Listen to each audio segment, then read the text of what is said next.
Good evening and welcome back to Homebrew as we adventure off into our second session of our Genesis Duet campaign. As we left off, Emery and her newfound associate, we'll call him an associate, Archek, had absconded down the Fulcrum Stream River, escaping to safety from a perilous situation in which some Onyx, which are essentially golem people, had gone through the village of Emery's and captured many of the people, seemingly to enslave them. But not before, through the pleas of Emery, Archek managed to free her brother, which in his way was murdering him on the spot, unfortunately. Shocked and horrified, Emery managed to be pulled along by Archek as he pleaded that he would explain what exactly occurred and push things forward. So with that, let's get back to where we were. Emery, you, being pulled along by Archek, were told that death was only the beginning. That there is hope that your brother would get to continue to be free this way. However, in the hands of the Onyx and Ephemery, whoever that is, that would never be the case. The rest of your tribe would be, or at least the rest of your village, would be forever captured. On the raft down to Holdenford, you passed out in exhaustion, and you had a dream of your brother, who is apparently still out there in some way, shape, or form. Unfortunately, while you're unconscious, you hit a part of the Fulcrum Stream that is heavy rapids, and Archek managed to pull you guys ashore, but your little tiny raft wasn't sufficient for that. And he managed to get you back onto shore, and basically you came up coughing and spitting, so to speak. Waking up, it was 2 days later than when you had originally fled from your village. And just to be clear, the Nintanga tribe has multiple villages within the Gnarl. Your village was one of them, but it's not like village number 4 or anything like that. There's really no way of being able to tell them all apart. So, but everyone that you grew up with and came to know and become familiar with was part of that original group. As you woke up, you talked to Archek and noticed that it was a Twilight day here. And for those watching, that means it's a day forever cascading in twilight, stuck between dawn and dusk. And you can see on the horizon the metropolis of Holdenford close by. Now, have I been to Holdenford before? You have not been to Holdenford, no. Is it would have been other larger than any other city that I've seen? Like, how does it compare to like Bronte? It is similar to size in Bronte, but it is more found in Bronte. Bronte is more timber and stone, whereas Holdenford is more iron and stone, so to speak. Bronte is made up of a lot of family-sized communes that are kind of just slapped together, and it sprawls. Bronte is a much more sprawling place, whereas this is a much more vertical place. But Holdenford, being so close to the Highlands and to the dwarves and the Onyx, have access to a lot of resources to build very stout structures. They have a very gothic architectural style. There's a lot of spires, and that's what makes it very easy to see from where you are. In the orange,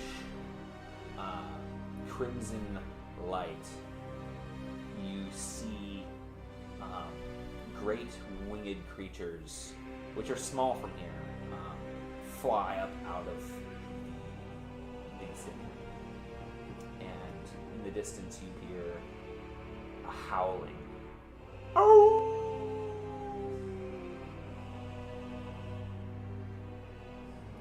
Probably not one of the puppies that I helped earlier. Way too far. Or he grew up really quick. Really quick. What do I know about like Holden Ford? Like, from what I've heard. Because like I, as a person, know a little bit, but I wasn't sure. Give me a knowledge people check.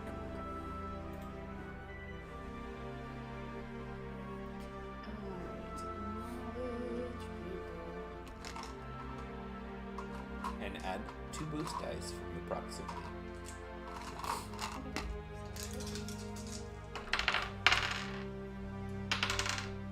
3 success and 2 advantage. Okay. One thing that you know about Holden Ford is that it's a melting pot.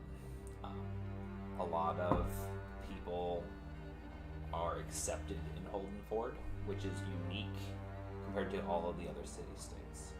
They're close by the Highlands, which allows them to trade with the dwarves, but the predominant basis of Holden Ford is that when there was a mass exodus of undead coming from the Winterlands, they were a safe haven for them. And so the town has a predominant amount of restless. Restless are your sentient, neutral aligned undead, meaning it's not like the zombies who are going to attack you instantly. In this world, there are a lot of predatory undead, but the restless is a term used for a particular sect of undead who are much more close to normal people, right? Amongst them, actually, you can continue. You can ask your question. Sorry, I was going to ask, I think you insinuated last time, potentially, like, are the Onyx restless? Or were they just looking, So as you were researching about them? Yeah, so as you were talking with Archik, he pointed out a couple of things. And because you were asking about why would the Onyx be here, and he mentioned, they want to know essentially what we all want to know, right? And he mentioned what the restless want to know, and that is why are we here, right? And so that's one of the bigger questions out there is, what is a sentient creature? Some of these restless were undead who had achieved consciousness, and they're kind of confused by that, right? Onyx, while your character wouldn't know this, but you could know it, the Onyx are a race that have they don't procreate. So the question is are they animate objects that have acquired consciousness, similar to some of these undead things that have awoken, or are they people, right? And so that question plagues them, just as like how the restless are indeed restless. They don't know where their consciousness came from, and they have some afflictions dealing with that. Some of what you would also know is that there are some, like I said, predatory undead that do make home in Holden Fort, as well as in the Gnarlwood, which your people, there's other villages that handle more of this, but some of them handle directly with trying to find niches in the Gnarlwood for them to fill. Additionally, the Restless specifically, there's a group called the Vigor Mortis, who are basically an authority in Holden Fort out of the Iron Cathedral. And lastly, but most importantly, you know that most folks say that you shouldn't be showing up at Holden Ford or around Holden Ford on a Twillet day, or to plan around Twillet days? Well, that's interesting. Why? Is it spooky undead stuff? Twillet days are days that some things that would normally keep to the dark can actually see the light of day without fearing the sun. And it is a day that certain undead are allowed to feed. So there's kind of some rules that come into play that are similar to like the Purge rules for Twillet days, which is for everyone listening in. It's about once every 20 days in this area. So it's not quite a decent, time frame to have a purge every Yeah. 20 days. right? So the way that they rule it is that essentially the rule of law is suspended, but the laws of chivalry are not. So things like guest right are still upheld. Now they've got a few specific ones within their city that build up off of this. So This knowledge test to good use. yeah, I mean you What a rolled pretty drop. well. So your character would be familiar with, hey, like if you get in and you find some place to stay, you're safe on a Twillet day. Okay. But people in the streets and out and about are fair game. That's effectively what it means. And that's what gives a lot of these creatures who literally needs to eat a chance without stifling like commercial trade and stuff like that. It gives people something to plan around. Okay. So we're here on a bad day. Could you pull up the map really quick? Of course. I know I'm asking a lot of stuff without doing a thing with my character. No, this is perfect. No, this is. I need you to ask questions. Okay. So, the red circle is where you are currently. Okay. Now, we came from Bronton and the Scab, and the Gnarlwood, and then down to Holden Ford. Yeah, your village is about here. Yeah, okay. And Art's homeland is He basically Fort said you guys need to Lemoore. go down here somewhere. okay. Yeah, he That said makes sense. the woodlands beyond Lemoore. Yeah, okay. So we've got quite a ways to go, but Holden Ford is kind of like my one stop before Lemoore if we need to grab some things. How far roughly is like between Holden Ford and Lemoore for travel? It's about a 5 to 6 day boat trip followed by 2 days of walking, or it is about 14 days of walking. Okay. Keep in mind, either way, you would need to, if you're going across the Fulcrum Stream, there's very few bridges that cross the Fulcrum Stream, but there would be one. You see where that like little jut is next to the Crystal Tarn? Mm-hmm. There would be a bridge there, as well as one next to the M of the Fulcrum Stream. Okay. So we'll ultimately save more time by snagging a boat as long as we can afford one. Even if we wait a day, like the Twillet just takes 1 day, right? It's The just Twillet 1 is day. 1 day, yep. Yeah.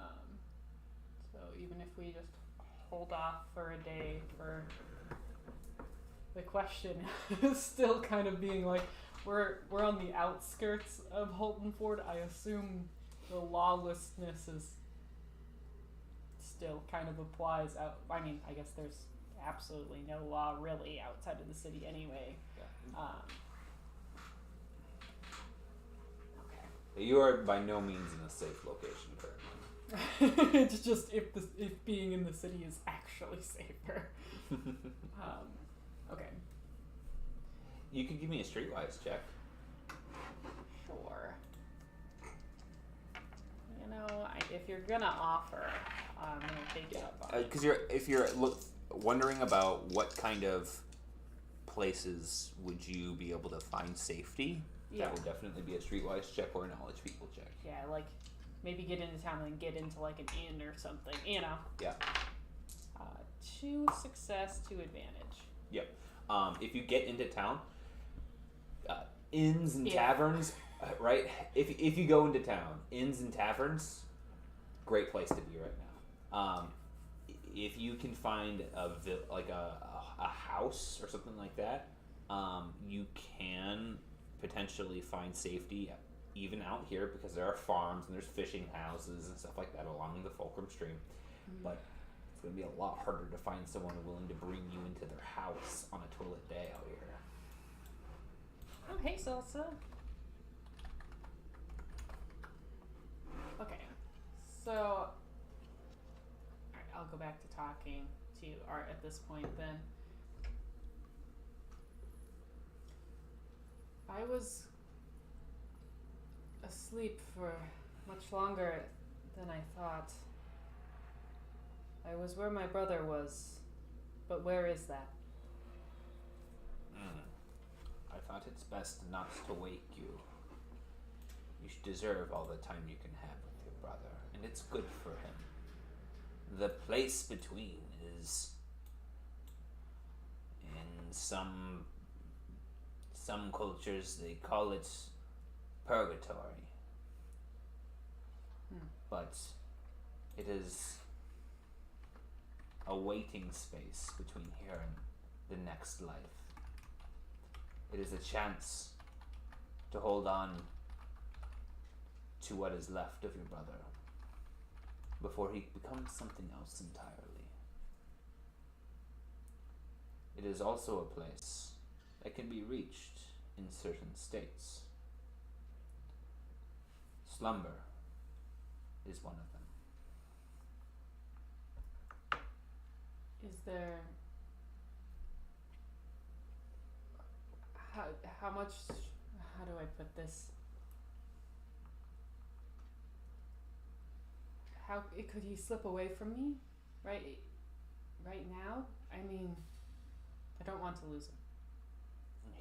He will move on in time if you do not strengthen the bond and be his anchor here until we can make our own anchor.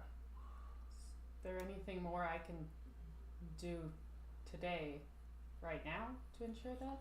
As you ask that, you hear more in the you hear a rustle of the brush nearby, and a deer pops out. It kind of stumbles forward towards the river and kind of looks up towards you guys, and its ears are taut. And then one of them kind of perks to the side, and then it bounds off. I fear we must balance maintaining your brother and making progress. I will surely help you hold on to him now, but the more time we spend holding on to him in the dream world, the less time, the longer it will take for us to get to G. Okay. Well, then I think we can't wait any longer, and it's probably the worst day to visit Holdenford with it being a toilet, but we're better off in a tavern of some sort than out in the wilderness or the lawless streets today. But good news is they've let in all sorts of folk, so hopefully they'll be more friendly than Bronton was. Yes, the city of Holdenford is a jungle in itself. Ruthless, but in its carnality, it is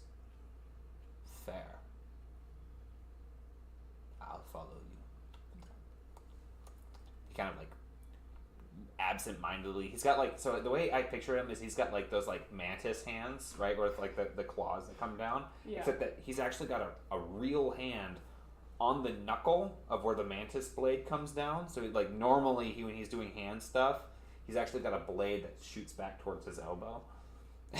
Oh. All right. Picture that like he just like raised up his scythe so his whole hand folds back just... and he like cleans it absent-mindedly. No wonder the dude's always getting people thinking he's violent. Right? Like, always raising blades. Alright. Alright.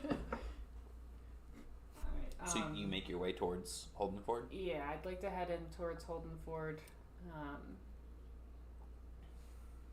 As we're going, I am kind of keeping an eye out for anything I could use for traps or supplies along those lines. Okay. But not going to, like, slow down to gather, you know? So. Okay. You're absent-mindedly picking at stuff? Yeah. Okay, are you looking for, crafting supplies, or are you looking for, like, crafting food? Supplies for, well, what sort of environment am I in at this point? Like, is it a forest, or is it? It's thinning out. There's, between here and there, you've got a little bit of that. There's some crops. A little bit closer towards, once you reach the boundary of Holdenford. It'll be a couple hours. Okay, I'm gonna say food then. Okay, give me a survival check. Alright.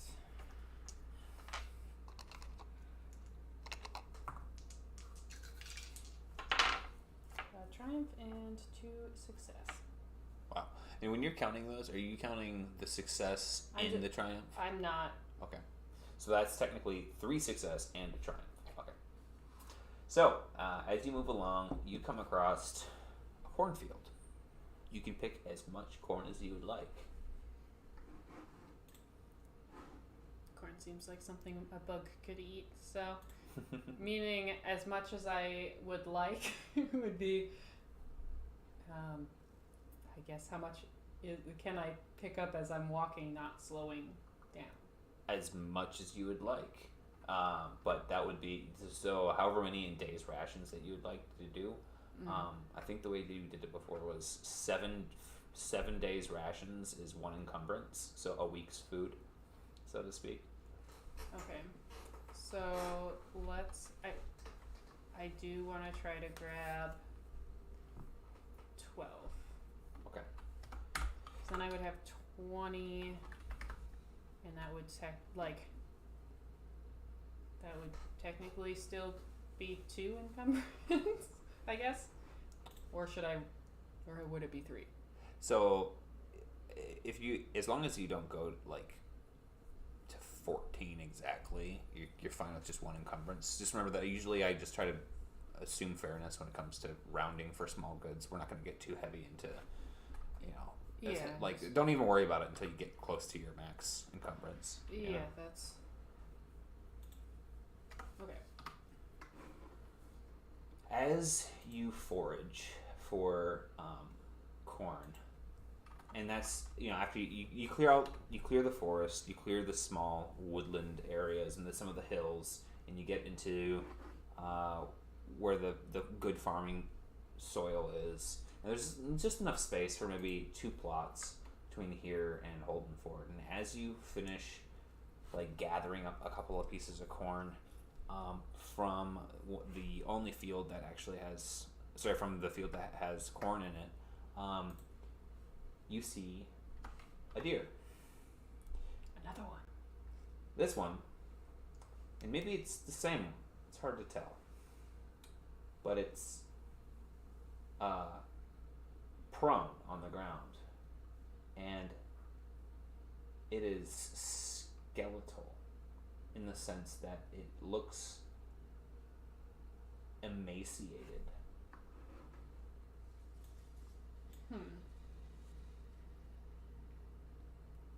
How is it looking? Like, has it seen us? Oh, it looks like a dead deer. Oh, sorry. Yeah, no, sorry. It's prone being laying down. It's just like a... This is an undead city. I just figured everything. It's a good question. Okay. Do I see any like obvious like wounds? Or, like, Are you gonna? or does it look like You're gonna it's, stop and evaluate it. Yeah. Okay. So walking over there, give me a medicine check.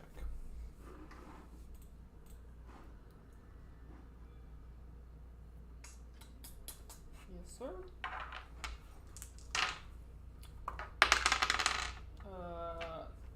2 and 4. Okay. The first thing that you notice when you start to examine it is that it still feels warm. Okay. And then you see a faint. You smell something. And you see a faint wisp of smoke, and you look over, and it's got burnt out holes for where its eyes are. Okay. Gonna back away a little bit and like look around. Like, did something cause this nearby? Give me either an investigation check or give me a perception check. Lost a die. Started so strong. Alright, man. Alright. Just wait. I only roll good when it's not combat. So Yeah. I hope a combat's not coming. Right. 2 success, 1 advantage. You see some broken stalks of corn.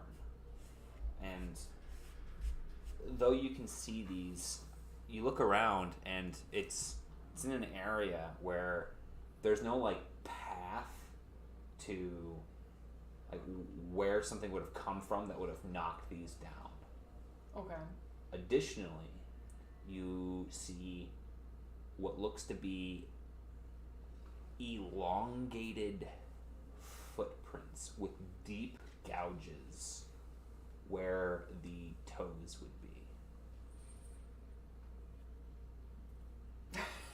Do I see anything in the sky? Give me another perception check. Okay. 3 advantage. It is it's just, wow, that's a gray sky. You're looking around, it's really hard to make out with the crops are kind of like obscuring your line of sight. Yeah, I always pictured myself as taller, but I think the corn's much taller than me. You kind of hear nervously in the background, and it's Archek eating a stalk of corn, but like whole, like core and everything. His little mandibles are going. Kind of. We need to move quickly.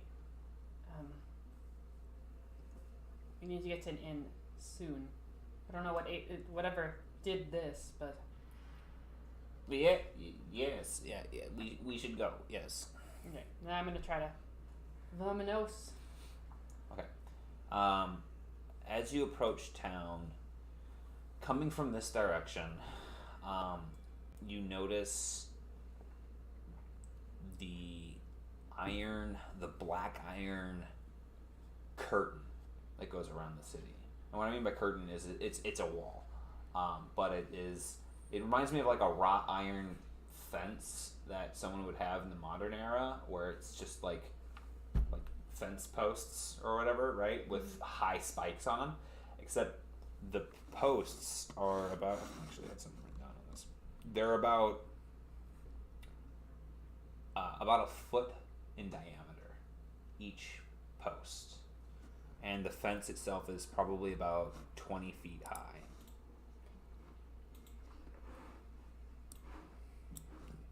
Yeah, thick as a man's leg and 15 feet high is what I wrote. So we'll stick with that. It's written down. It's fine. Yeah, right? That's fine. And the bars are just close enough where a normal human would not be able to pass between the bars. Okay. So it's probably about this much space. Okay. 6-7 inches. Yeah, my horns wouldn't fit through. Yeah. Yeah, we're gonna just try to go like a main gate. You know. Okay. Like. So circumnavigating around, judging by your kind of position originally. I mean, you could come in towards where the docks would be. You know, it's pretty easy enough. So, as you move toward the docks, you hear more general sounds from the city, and it's about kind of like how this music is going. It's not the funnest stuff. You hear the church bell toll, marking the height of an hour of the day. And it's about 10 a.m. roughly speaking. So it starts to rock and strike, and between the strikes of the bell, dong, dong, dong, you hear from someone deep within the city. Keep in mind that like it would take you a couple hours to walk across town, so to speak. It'd probably take you 2 hours to walk across town. These are rather large cities. Okay. You hear wind passing through shutters, clamoring. You hear every now and then boxes being overturned and sprinting footsteps. And on the docks, which is kind of the direction that you've kind of made your way around toward the city, there is no iron wrought gate here. Iron fence. It kind of comes up to an end at a huge stone fortification where there's a kind of an archway and a main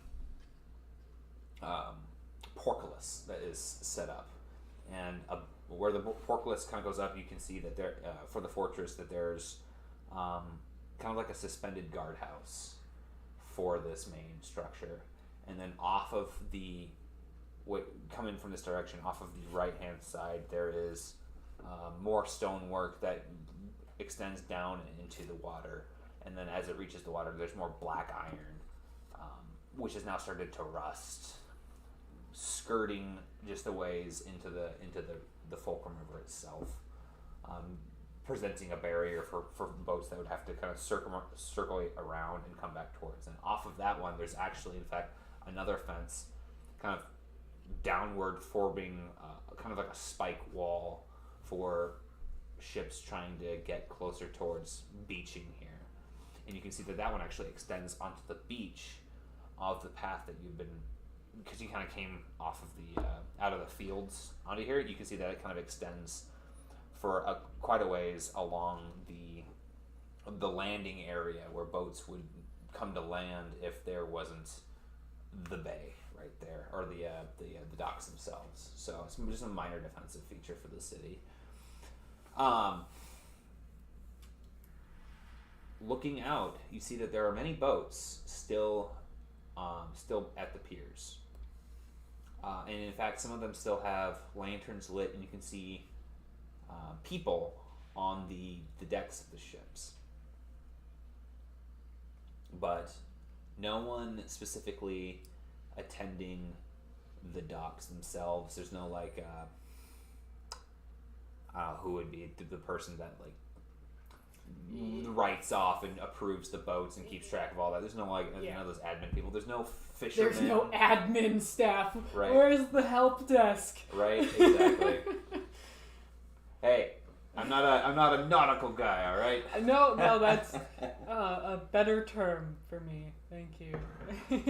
Where's the receptionist? Right. And there's no like fishermen like sitting on the docks and like untangling their nets or repairing their nets or anything like that either. No. And I want to immediately start looking for, a tavern sign, an inn sign. Okay. At this point, I just probably. Well. Sorry, did you say a tavern or an inn, or like either would be? And okay. An inn would be what you're looking for to stay the night, because Some taverns will have a couple of rooms, and some people could rent out space to stay in the commons area, and they would have food there. But an inn would have rooms for the night. I want to. It's because it's like, what time of day is it? Even though I know it's a twillet. To 10 a.m. like, The clock bell struck 10 a.m. 10 a.m. Okay, sorry. No problem. Yeah, no, I'd like to find like a place where people would be like eating or congregating, because I would like to talk to some people. Yeah. But as long as that like wouldn't. I don't want to like give like, I'm not trying to be a jerk to the DM here, right? But like, as long as that seems like a safe thing, my character would think, would be a reasonable place to go. Give me a streetwise check. See if you can find yourself a tavern.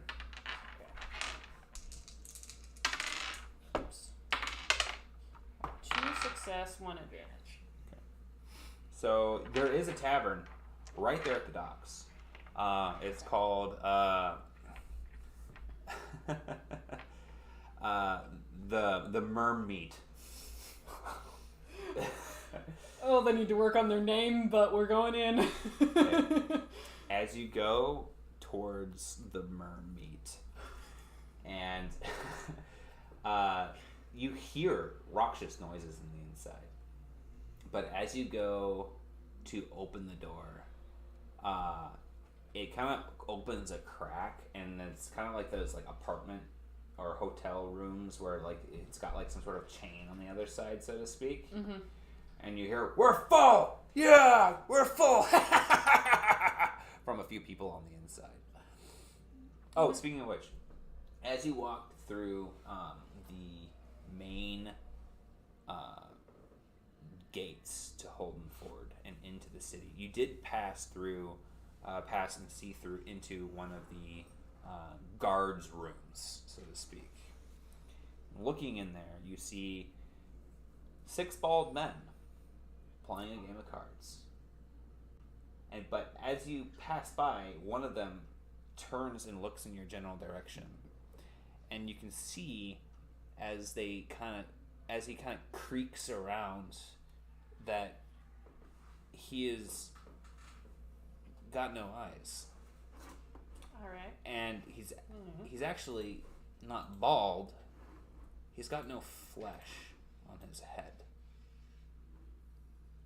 And as he sees you walk through, passing into town, one of them starts to stand up and starts to head toward the gate, so to speak. Head out of the room towards you.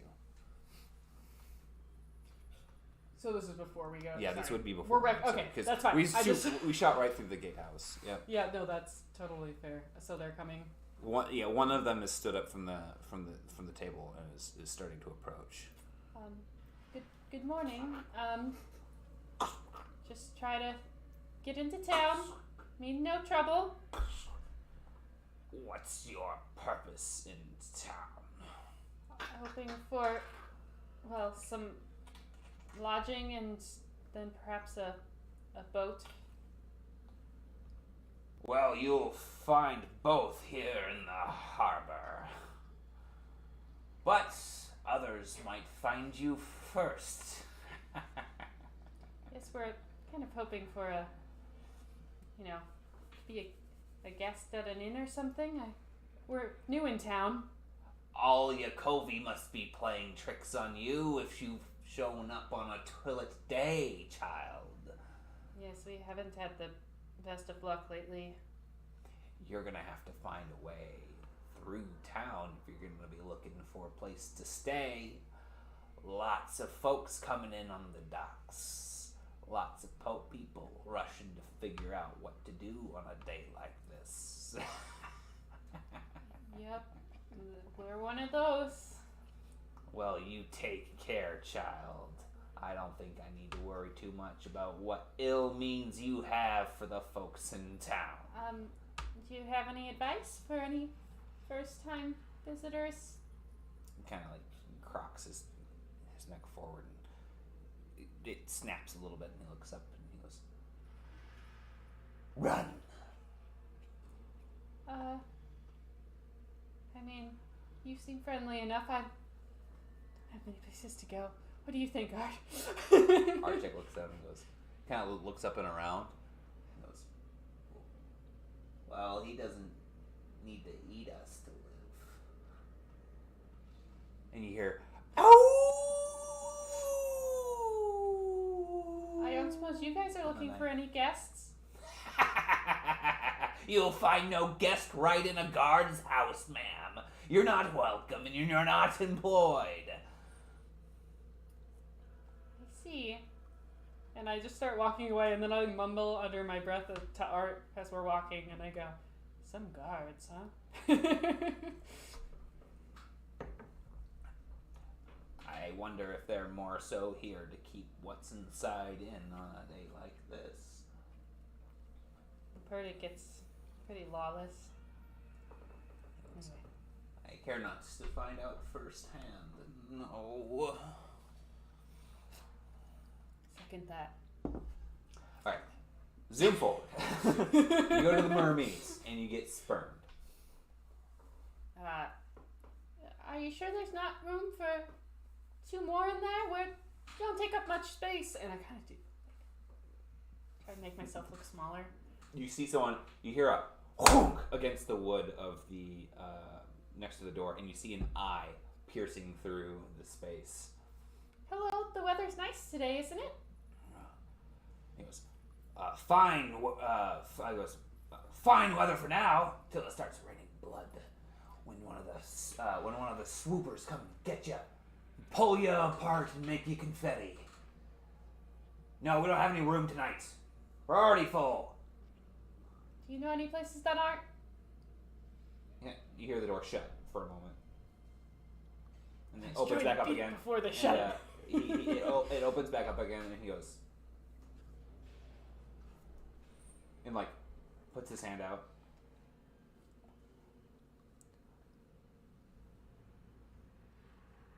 No. You hand him something. I just grab like a flower from my. Oh no. He Probably- grabs it. That's probably. What's this? That's probably not your style. Sorry. Time's running short for you, kid. I drop a like 5 silver. Okay. He kind of grabs it and shakes it around a little bit in his hand. So, normally I don't try to feed the pockets of my competitors, but 3 roads down you'll find Bartholomew's Pass. Sorry, Bartholomew's Boulevard. Okay. Take that about 6 blocks. Mhm. There you'll find Gertrude's Emporium. Sorry, no, not Gertrude's Emporium. Sorry, one second. You'll find Gertrude's Salon. They tend to have space. Not a lot of people like that place. That's fine by me. Don't rather like it out here. Thank you. You sir, better start and running, kid. You have a nice day, and oh. You hear it in the back. We're rooting for you. I can't do my Minnesota goodbye in this case. All right. I'm gonna attempt to follow his directions, even though, like, he didn't describe the trees that he walked by. Like, what are these blocks? Like, this is not how you give directions. Okay. So as you head in that direction, you hear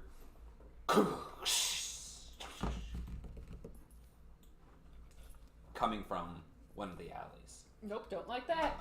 I'm gonna try to walk faster. All right, you start walking a little bit faster. Yeah. All right. As you continue to walk faster, you see. Maybe change sides of the street. Yeah. As you change sides of the street, you hear a door creak open about 2 houses down. Like forward from me. Yep, and the door opens inward to the place. Hello. As you approach, you see a pair of yellow eyes in a pitch black space behind the door. How are you today? As you The weather's fine. As you start talking to them, you're probably about 12 feet away. You don't get a reply, but the door creaks open a little bit further, and the figure backs up in the house. Are you looking for guests? No reply. Okay, have a nice day. And I keep walking towards them. Okay. As you continue to walk, Do you think I should have stopped there, Art? you hear a fumbling crash back from that same alleyway that you originally passed by and kept going. And you hear exasperated breathing and then what sounds like sprinting in your direction. Uh-oh. Okay, I gotta turn and look back. I'm sorry. Okay. I have to do it. I want to run straight ahead and not look back. Straight. Which one is it? No, I'm just sorry. This isn't a movie. I need to turn and look at it. Okay. Rapidly approaching you is a figure with pale gray hair in a messy braid. The hair sits upon lightly tinged, sickly blue skin. A woman figure in a burgundy commoner's dress with white underlay. She's kind of hiked up part of it and you can see there's splotches of mud all over the bottom of her dress and on her feet, and she's running in your general direction.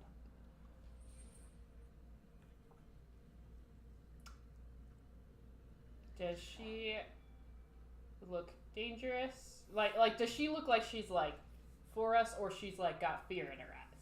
Give me an intuition/investigation check. All right.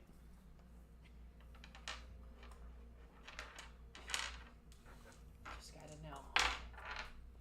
1 success, 3 advantage. I can tell my dice rolls are getting worse as we go, so this is great. As she's approaching you, she's checking over her shoulder regularly. She goes, she's kind of doing one of these, looking over in your general direction, and then you see 3 more figures burst out of the same alleyway. I'm gonna start running. You can tell me what they look like. The figures are gaunt, like probably the same skin tone, except maybe a little bit whiter in color as the. No, much more white because she's light blue. Very, very white skinned. These figures that shoot forward, and they're on all 4s, but they're human looking. Like that. They've got a knobbly, bony spine that is hunched forward, and you can see that their head is crooked down and up, so you can see most of their back over their head as they're shooting forward on their hands and their knees. And they've got sickly strands, just very few strands of hair coming down and kind of being pulled back by the breeze as they're moving forward. And you can see their fingers pressing in on the cobbles as they move forward, and you can see talons that are churning and making scratched marks on the cobbles as they attempt to thrust themselves forward in your general direction. And as you look back and see this, the woman runs right past you. Yeah, we're gonna turn tail and run too. Okay, where are you running? Towards that place. Towards that inn? That inn, yes. You hear Archek go, "The hell? Wait, where are you? And like he just starts, he starts running with you, and his wings start like fluttering behind him. Give me an athletics check. Yeah, this is where we start to fail. Oh! I just had to say that I was gonna fail. That's 3 success. Wow. That's the best I've ever done. Very well. Okay. So you start taking off, and with you in Archek, with you pulling him in tow, you start gaining on the woman. And actually, 1 second, I gotta roll for her too. Yep. Okay. You start gaining on the woman, and you actually pass. Actually, no. You start gaining on her, and you're about matching her 1 more block ahead. So you're about 3 blocks down from where you started on Bartholomew Boulevard. Okay. You got about 3 more blocks to go before you get to Bertrand's salon. Okay. And she's keeping pace with us at this time? No, you've caught up with her. So she's at the same spot. Like, she's slow. She was running slower than you, but I need you to give me another athletics check. Okay. Keep running. She's trying to. She looks at you and goes, "No shit!" 1 and 1. She's trying to help. Okay. And she starts tearing past you. So you catching up with her, and she looks at you and she goes, "Do me a favor and slow down," as she keeps going. And she's tearing down the path. And as she does, you notice that these things are gaining on you. Okay. Do I know what these are, by the way? Like, do I recognize what these are? I personally. You're gonna need to take time. That's fine. I don't need to do that. So No. You just stop and turn around like, huh? No. I think. Yeah, I just you didn't give a name Finger for goes him, missing. so I figured I'd just ask that. But I am not stopping to take a look. Okay. These things are coming up to be. They've started to close the gap. A little bit closer, and they're going to be on your heels. I'm going to try to run as fast as I can. If Okay. I need to spend extra strain, I will. I'll allow you to spend 2 strain to gain a boost die. Sure, buddy. Great. Like I said, we knew this was coming. 1 advantage, no success. Okay. So,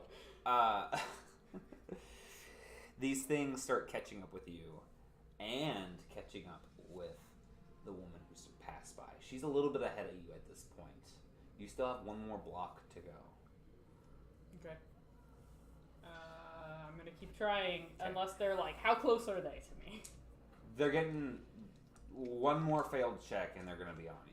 Yeah, I will continue to try to push myself to make it to the door of this new establishment. Okay. I got 1 success and 3 advantage.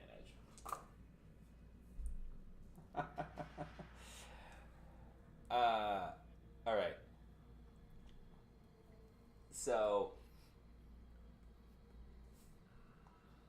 this woman is slightly ahead of you, and she sees a light in a building and a sign over it, and it says Bertrand's Salon. And she makes it to the door just before you do. Oh, the last cast. She opens the door and closes it. Okay. You are able to, What are you gonna? Yeah, you're gonna try for the door. Like I slam on the door. I assume I failed my check, so. You go to grab for the handle, and you hear these ghouls. Like at this point, these ghoulish creatures chomping, and reaching out and like barely missing your heels as you get to the door. There's a handle, and you manage to pull it open as one of them, the closest one, sails past you as you kind of like jerk to the side, and it's just enough. The door opens, and you manage to make yourself in. And as you cross into the space, you see the ghouls.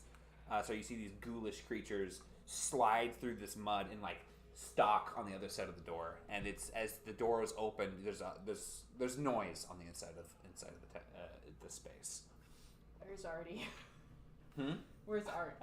Artie was right behind you. Okay. So he's right with you. Yeah, no, he's. I'm gonna feel like a dick if I do the same thing as that chick. He gets in there and like his wings like flutter just like he gets that like last spurious moment of burst of speed or effort, and his wings actually take him up off the ground like and up into like the chandelier, and he kind of comes back down like. I slam the door shut behind me. Okay. Inside, you see that the space is, it is dimly lit, covered in velvet, covered in velvet furniture. It looks to be like maybe some sort of smokehouse, but it's crowded at this point.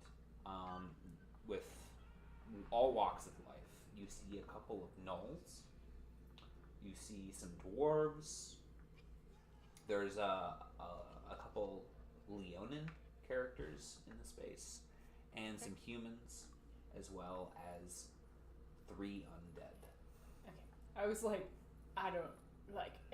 It's very clear. I'm not racist, but. You know, starting a statement these with that all. These seem like more normal folks than what was just chasing us, so I'm a little comforted. Like, that sounds way less freaky. One of the dwarves looks over with the awkward silence of the space and goes, "Oh, we got a live one, don't we?" I'm just hoping to be a guest for a minute. Oh, you're gonna have to go talk to Bertrand. Bertrand, you got any more space, you dog, you? And you see a gnoll behind my side. coming over. He seems to have like an apron on, and he goes, "Anyone with coin? Happy to share a space. We got pretty much just all the couches have been taken, but I've been selling renting out the pillows for 50 silver apiece." 50 silver apiece. But you get to live. I kind of like look at Archie and I'm like, I don't. 50 silver apiece. I usually trade in like traps and dogs. Don't have either of those right now. You trade in. He kind of screeches it. You trade in dogs, huh? And you're looking at a dog person. No, like wolves. We domesticate them. You know, they're very nice pets, friendly. Mm-hmm. Good protectors. He kind of looks behind you. That looks like a bug to me. Archie kind of starts to raise a finger. I'm not for sale, sorry, but No, sorry. Yeah. Do you have any coin? He kind of looks around. Just kind of, he kind of looks at his belt and I lost my bag on the raft. But he kind of like starts sifting through his pockets. Got 20 silver left. Oh, would you be willing to go down on that at all? Give me a negotiation check. What if I look really pitiful when I say it?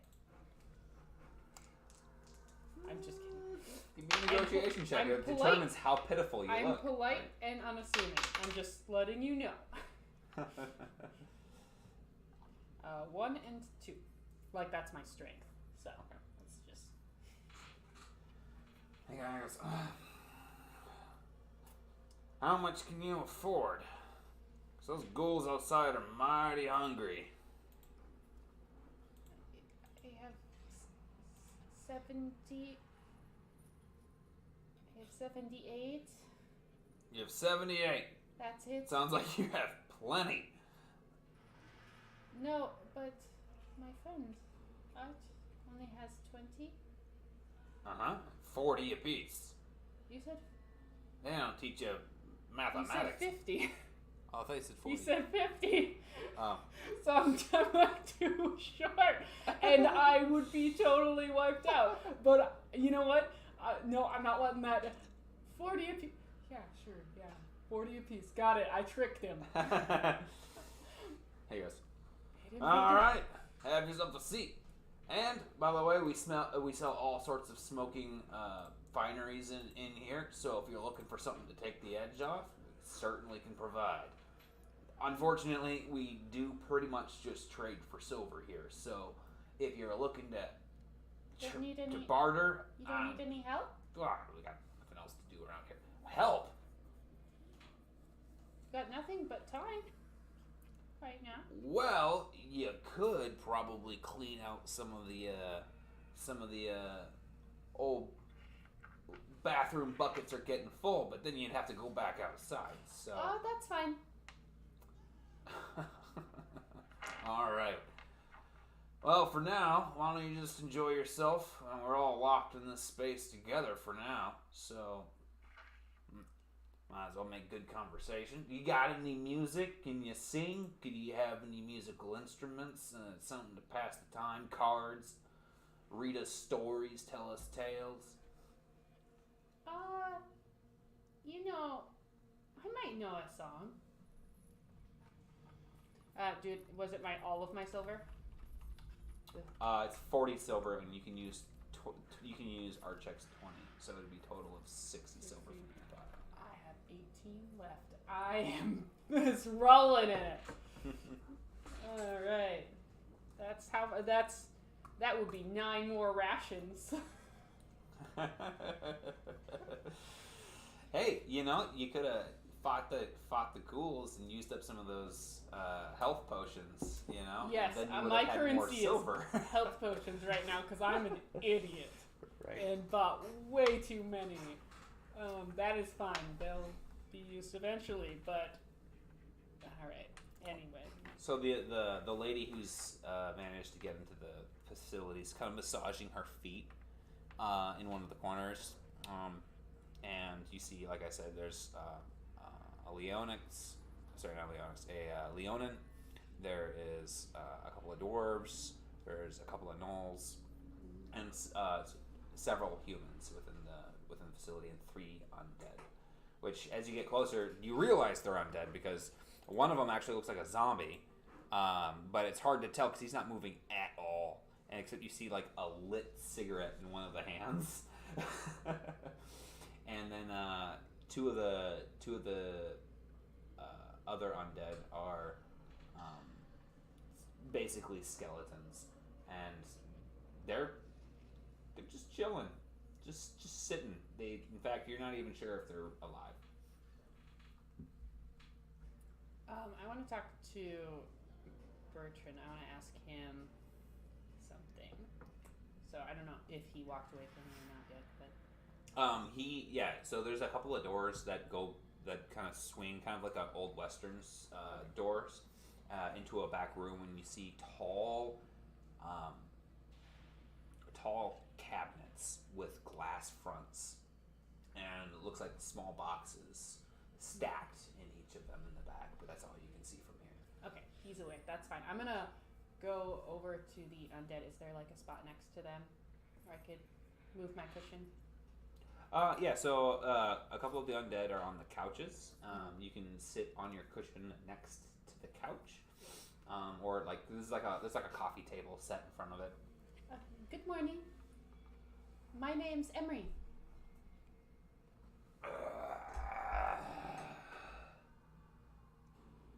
What brings you here? Greetings, Emery.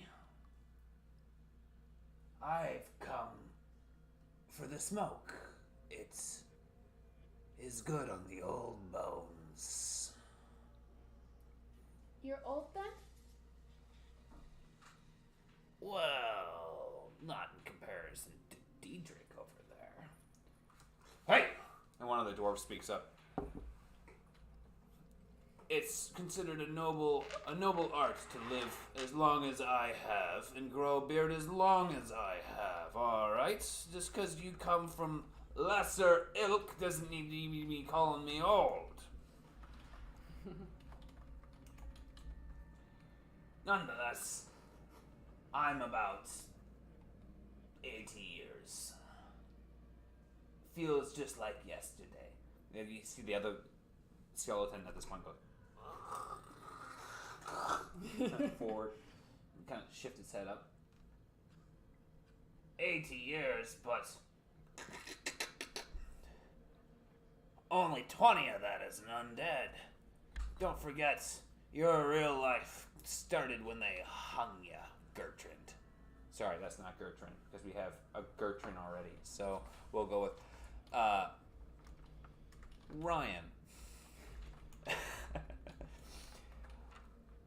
Your life started when they hung you, Ryan.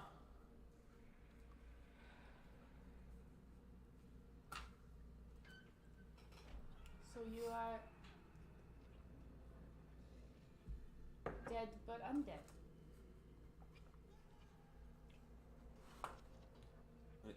The first one kind of looks over it. Back to you. Yeah, we're undead. Yes. This may be a bit of a personal question, and you don't have to answer it if you don't want to. But have you been to the place between? You see the two skeletons start looking at each other. And then look back. Sorry, that might have been rude. I don't know if that's rude. I don't really remember dying. It's been 20 years. The other one speaks up. And he goes, to be honest, I'm a true restless. I don't remember anything before coming down from the Winterlands.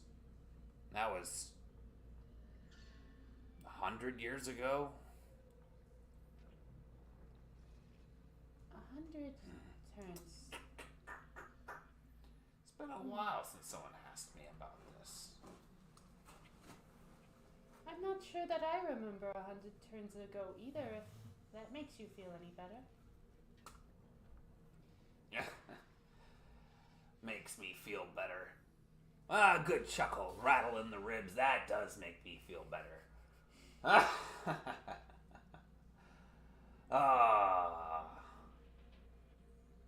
You got pretty antlers.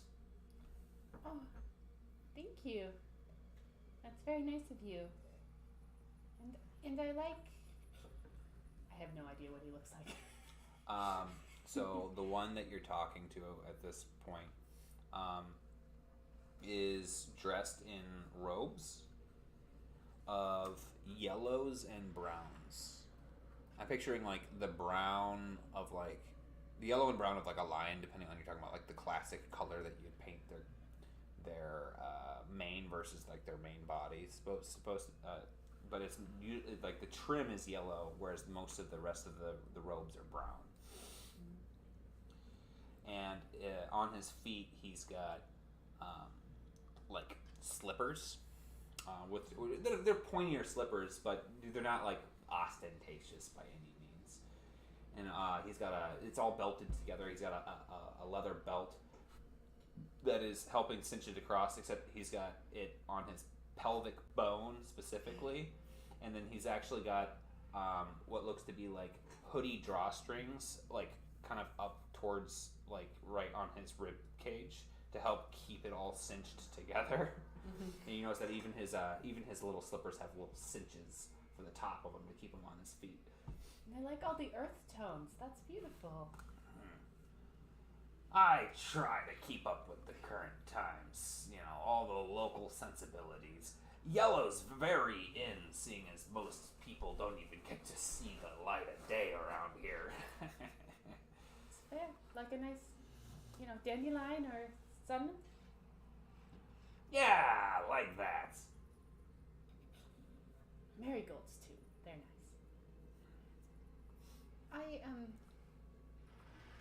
This may be a long shot. Have you heard the name Ephemeria before? Roll me d20.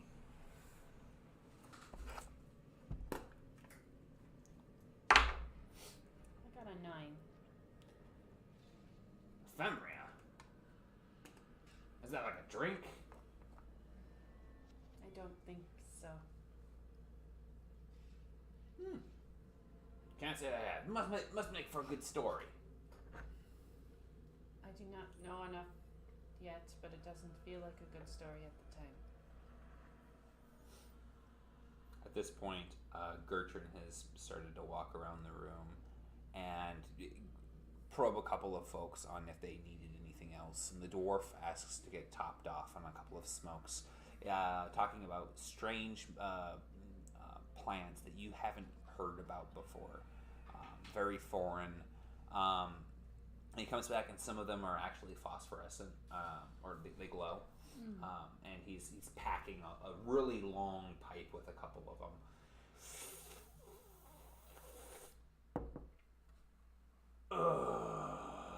That'll keep you stocked up.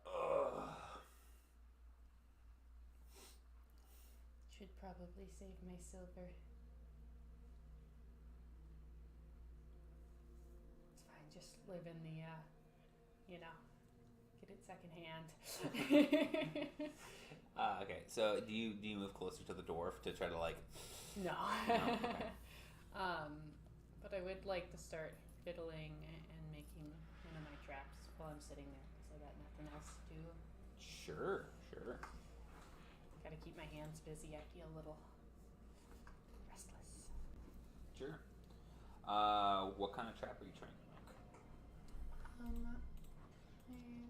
What's my ideas that are at the moment?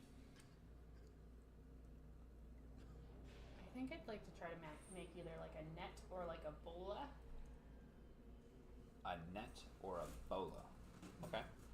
And is it going to be, so you want to create something that would be able to ensnare something and hold it in place or slow it down? Are you trying to make something that is designed to slow down a humanoid or something larger? A human. Or something smaller? A humanoid. Okay. Go ahead and would you prefer a net? Or because a net in itself is not a trap, and neither is a bola. A bola is something that you throw, and a net is something that you can throw, but it is not itself a trap. But you can prepare something like that. Can I try to make a net or a bola? Certainly. Okay. Because in this case, I'm like I'm just like concerned about being chased, right? I'd like something where I could ensnare something and run away. Yeah. So a bola is going to be a little bit easier to use than throwing a net on something. Throwing a net is usually going to require either like you having a height advantage, or it's going to allow it to be like right on top of you. At which point, throwing the net on it is going to give you a chance to escape. Whereas a bola is going to stop something on its way, and it's going to be a ranged projectile that you throw. Okay. Yeah. Okay, so go ahead and give me a survival check. 'Cause I'm assuming you want to use survival, but don't tell me your results yet, because I'm going to look up what I have to roll quick with looking at the Genesis gear, because Ebola is actually in there. No problem. I admit that I had to. It's like I need to be like a trap maker. Okay, what are some examples of traps or things that I would be able to make? Okay. Difficulty is easy. Alright, what'd you get? 2 and 2. Okay. You craft a bola with 2 uses. Sorry, actually, because it's a bola, how many let's see here. $20. Let's take a look at the cheat sheet real quick. I'm just trying to see how much cost that would be in supplies. See how many you can actually make, because you do need to have crafting components to be able to do that, since you're not. I have 10 rarity 3 crafting materials. Well, the rarity is definitely high enough. Item by commerce conditions. What am I looking for? Crafting hammer. Costs. Time to make. It's not gonna sleep. It will be.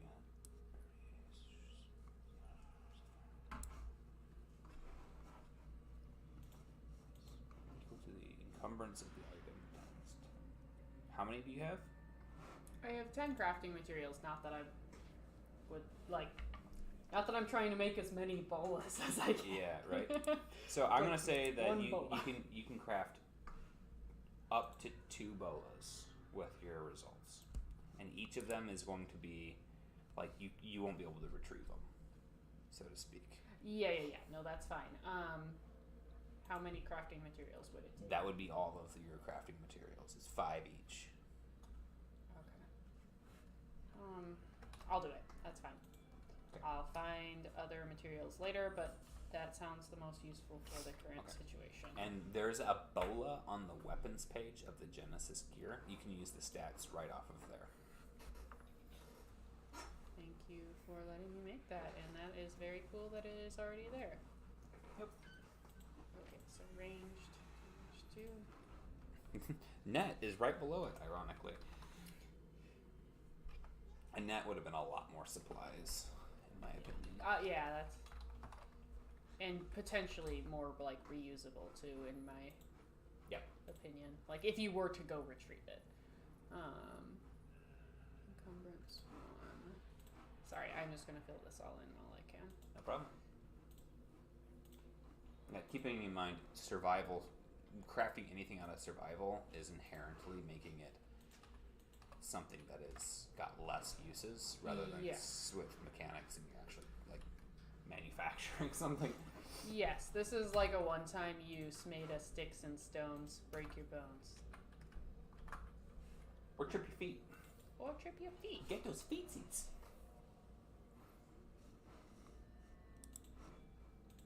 Okay. Thank you. That is lovely.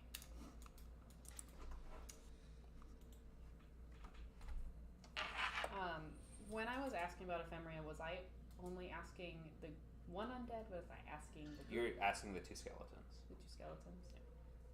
Okay. I mean, we're around here for a little bit. I'm gonna go ask the older dwarf as well. Okay. So, why don't we keep this in first person, so to speak, as you're talking with some of the folks in the space. Was the dwarf named Gertrude, or is that? Daedric. Daedric. Oh. Daedric. Sorry. Daedric is much different. In this world, there are no Daedra. So. Yeah. Daedric, was it? Hello. Mm-hmm. Pleasure to meet you. And you are? I'm Emery. Nice. And what about you?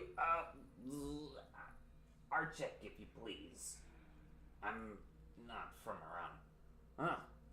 No shit. Just kidding. There's actually a lot of you bug boys running around this place. Yeah, don't quiver your mandibles at me.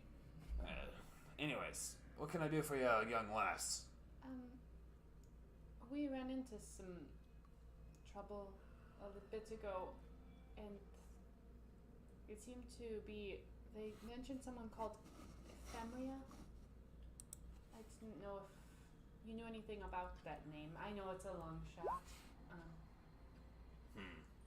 You know, I'm not too familiar with the runnings and goings of the folk around here. If you're looking for a person, I'm mostly just in town trading. I'm from one of the outlying dwarven settlements, as a matter of fact, Warren Gaz. So, but what I can tell you is that the Iron Cathedral would probably be able to help you out. They typically spend a little bit more time knowing who's who around here. I see. Bertrand?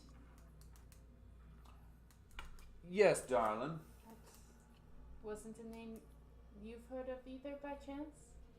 You hear behind him one of the other gnolls who looks a little bit like a Scooby-Doo brown colored gnoll. He seems to be pretty well dressed. So it's like a chocolate but lighter, right? It's just a cigar. And and he kind of passes him the cigar while he's, kind of spinning a coin on the table.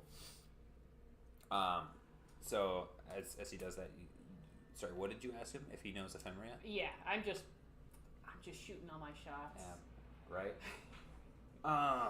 Ephemeria, huh? He kind of scratches his head. Roll me a D10.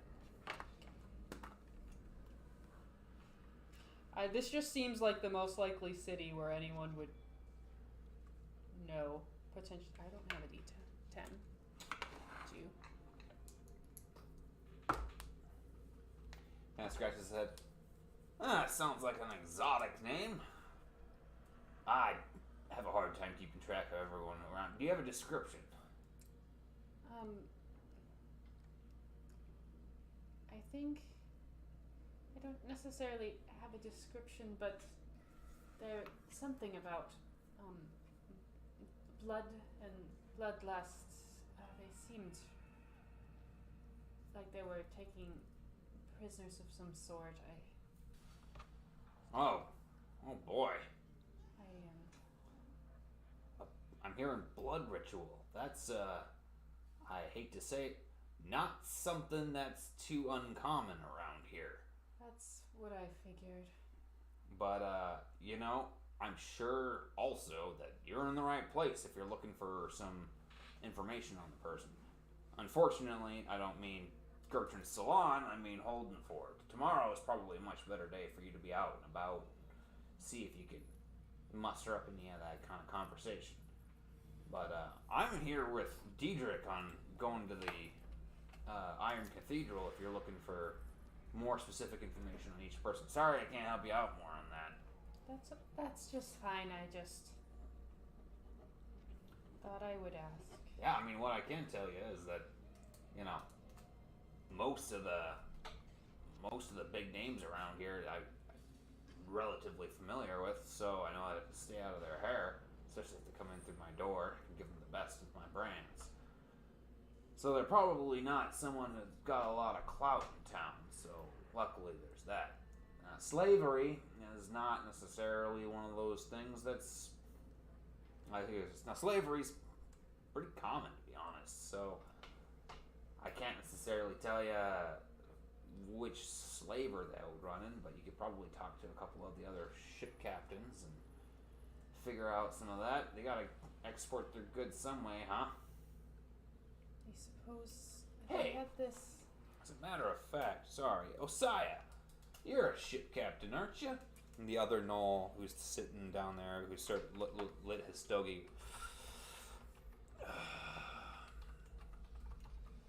Yeah, that's me. Oh, you're a ship captain. We were actually looking for a ship.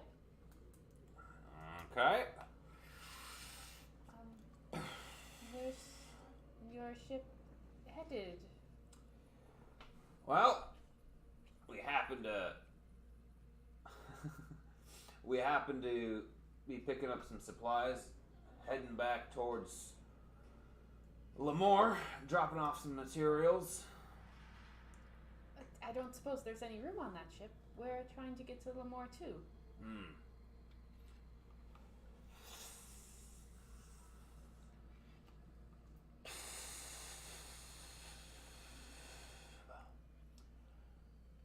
Typically try to book all of my space, make the best I can on my trips.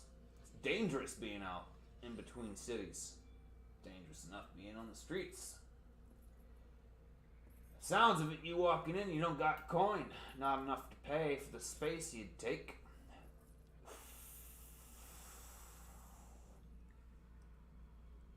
How much would it take?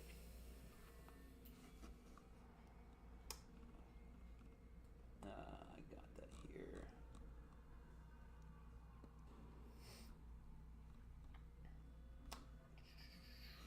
One moment.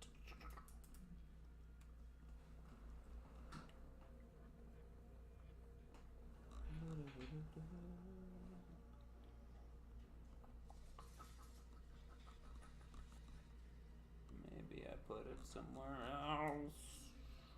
No worries. He goes,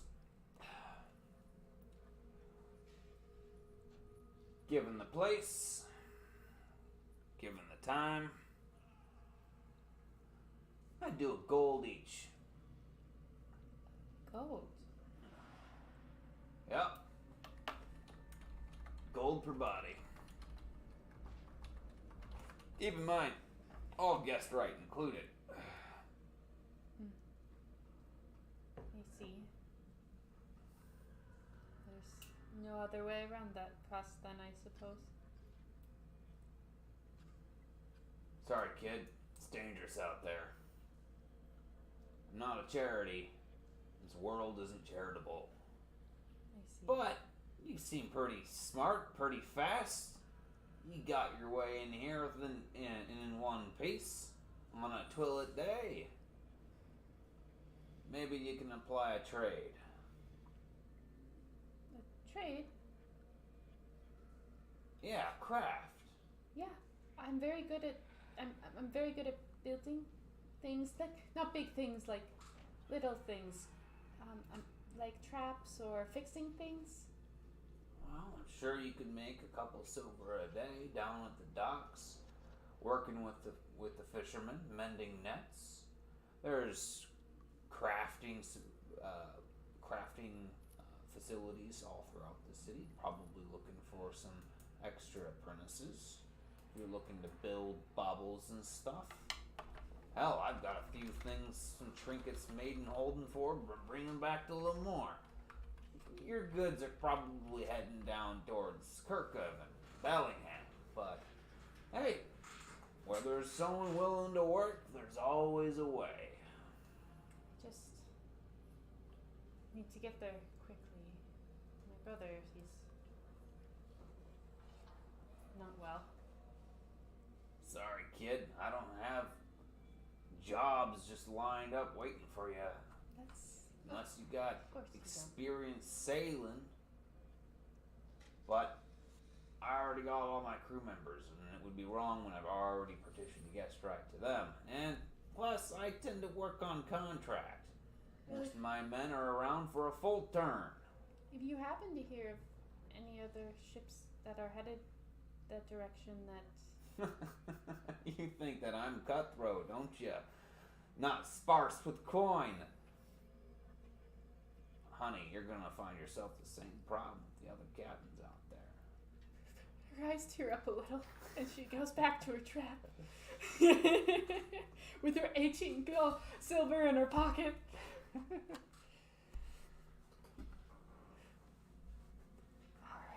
it's fine. I'll be fine. We'll be still in town for a couple of days, but then we'll be heading out. So if you can find your way to make some coin, come back to Gertrude's salon. Gertrude always knows where to find me.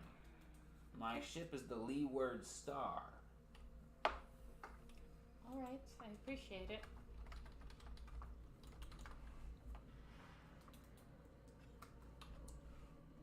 Hey, weren't you saying you could sing? You could make a couple silver here and there, especially on a busy tavern night. You can really belt it out. Draw people in on a night like this, you'll have them coming back. Gertrude goes, that's a good point. I can certainly try. And I just start belting out like a, whatever song of my, that my tribes would sing together. Give me a performance check. This will go great. I got 2 success. Okay. So, you start singing. It's in tribal, so to speak, or primordial. It's in my native tongue. Okay. And you see a couple people lolling their head, swaying to the music, so to speak. A couple people tapping their feet. Song's pretty good. Bertrand's kind of shakes his head and goes, carry a tune for the night? Sure. Tell you what, each nodding head in the room, give you a silver apiece.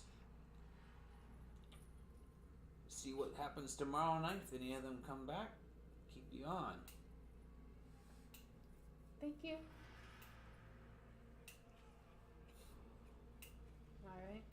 I'll continue to do that. I have nothing more to ask at this time.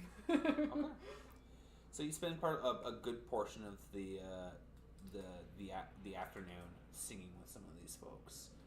Give me another performance check. 4 advantage. 4 advantage. I start Okay. singing some sad songs. That's all I gotta say. Right. I just start turning to just soul wrenching ones. Yeah, with everyone like knee deep in their various imbibements of choice. Some of them have listed off before you started to get towards your hoarse voice, so to speak, with all the smoke.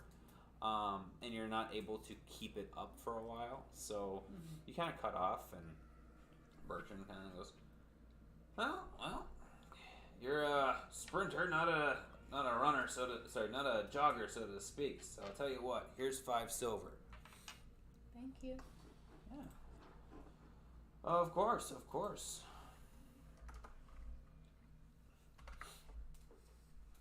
Alright, do I have a place here for like the night or just the day? For 24 hours. Okay. So I can snooze on here over the night. Yeah. Okay. And I can eat my own rations because I can't afford. Just pulling out corn as he like passed one over to Archek. And it's just raw. But it doesn't bother me none. Yeah. This is how you guys did it back in the Gnarlwood, right? Yeah, it didn't bother. We didn't usually have corn, to be honest, but it's actually sweeter than we expected. Yeah. Or than I expected. Like every other one is like it's the harder corn meant for animals too.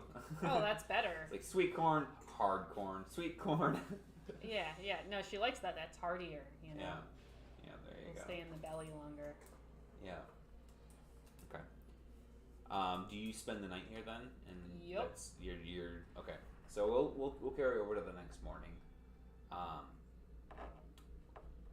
What do you do? Come the following morning, you see many folks have shaken their heads loose, so to speak, and stumbled out of the tavern. I'd like to head over to the Iron Cathedral because I want to do some, Okay. intel. Okay. So, in the streets, you see that there's a janitorial staff that has started to come about, and you see that there's a couple of bodies thrown on carts, but not nearly as many as there were screams last night. In fact, it seems like they're spending most of their time mopping up blood streaks than anything else. You're just gonna look for the Iron Cathedral, right? Yeah. Okay, give me a streetwise check. Just looking at it's how hard could it be to find a Iron Cathedral, right? It's all right. Streetwise is cunning, which I am better at than I ever have been before, but that is still just 1 success, 3 advantage. 1 success, 3 advantage. Yeah. No. So you walk around for a while, and you come across a small wooden church that's in the heart of the city, and you're like, it's pretty nondescript. And you're like, probably not it. So you pass by. You can see that there's a demarcation on it showing that it's a chapel for Brunhilde, the goddess of attrition. And as you continue about, you eventually find yourself, you kind of see these really high spires, and you see a couple of them coming off of a building that's further on down.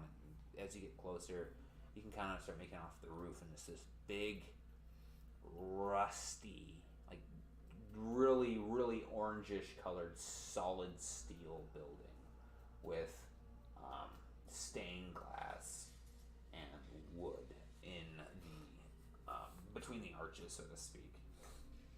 But before you get there, there's a perimeter built into a courtyard of this gigantic cathedral, and the perimeter is whole bunch of figures standing shoulder to shoulder, 2 deep, that go around the whole place in a circle, except for there is a couple that are set backward a little bit, so it's almost like a chunk is a concentric circle, so to speak. So if they're, let me just draw on this here actually. So if you got, if here's your circle, it would be like if there was a chunk. How do I draw? Here we go. If there was a chunk that was like here, so to speak, so set back instead. So there's effectively 2 entrances to pass these people, and the chunk that's broken out is maybe 15 feet long of people standing shoulder to shoulder, and it's set back probably about 10 feet as well. And so there's two 10-foot sort of entrances to this perimeter. And as you get closer, you notice these people who are standing shoulder to shoulder, some of them have chunks of their cheeks missing, a couple have whole jaws missing, or arms, and along their neck is draped a small sign, and it says, "Do not touch / feed." I thought this was maybe some sort of ritual, but now, are they just always out here like this? I asked already. I wouldn't know, but I've seen a few of these folks shambling near Lemoore, usually on a tether or being commanded. Never so many at once. Odd. Very odd. And I kind of I'm wary of them as I try to walk closer. They demand to be unmade. Kind of follows you along. Well, that seems rather rude. They haven't done anything to us yet. And I pass through the gap. It's just a feeling I have. He passes too. And inside, toward the cathedral, the grounds are made of old statues of figures lost to time. You're probably not very familiar with any of the people being displayed. Some of them could be from myths or history. Who knows the difference between them these days? But you've been in the woods your whole life, pretty much, so It doesn't really mean anything to you either way. Yeah. Set up ahead is 3 sets of double doors along a stairway that is probably 60 feet wide at the front of this facility. And there are people coming and going from this facility as well. Mostly undead. In fact, as you stand there, you see someone come through those doors, but the doors never open, and you hear a dragging of chains from this cloaked figure, but you can never quite make any details out from under their hood as they pass by. Excuse me. The chained figure does not stop. And I start heading towards where he came from. Okay. A couple, 3 humans, are exiting the building at this point. One of them opens up the door and holds it for what looks to be an elderly woman who's coming out, and she seems to be rubbing her nose with a hanky, and is met with a another younger woman, probably about the same age as the gentleman holding the door for them, and they proceed to make their way down the stairs too. Is this the way to talk to the Vigor Mortis? The guy kind of looks over and he kind of pats his wife on the shoulder, or the female on the shoulder, and kind of walks over and goes, "Yeah, the Vigor Mortis hold council in the Iron Cathedral. You've reached the right place. Hopefully they can help you out more than they helped us." I'm sorry to hear that. Okay. Thanks. It's been hard. He turns around, continues to walk.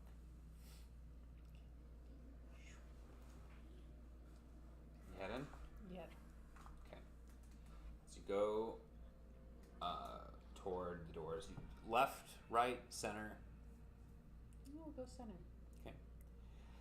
The doors in the center open outward.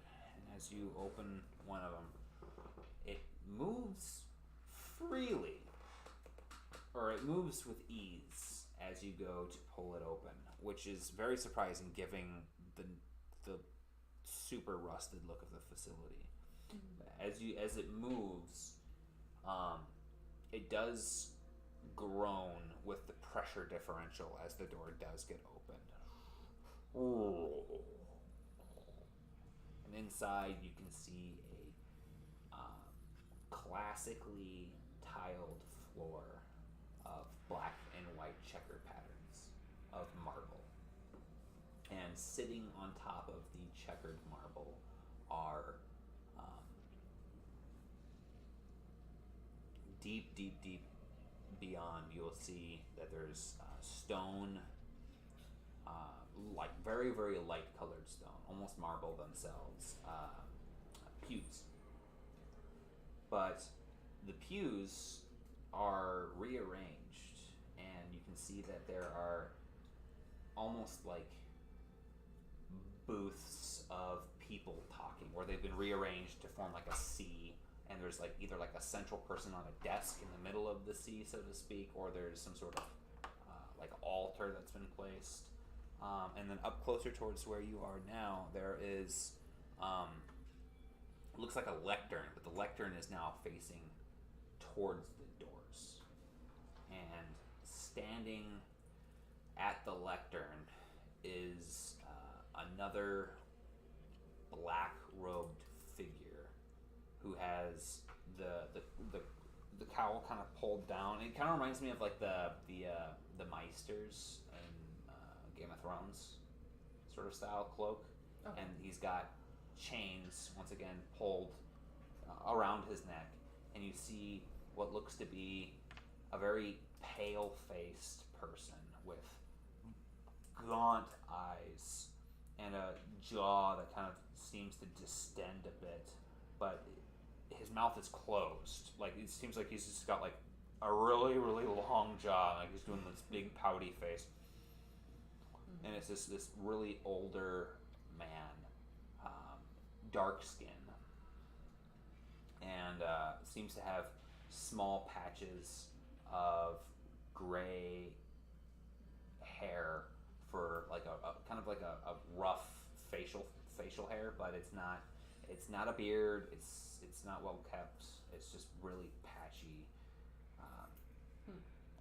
He's got a long feathered quill in one of his hands, and he kind of looks up from underneath his brows, giving you this long, just tired expression on his face.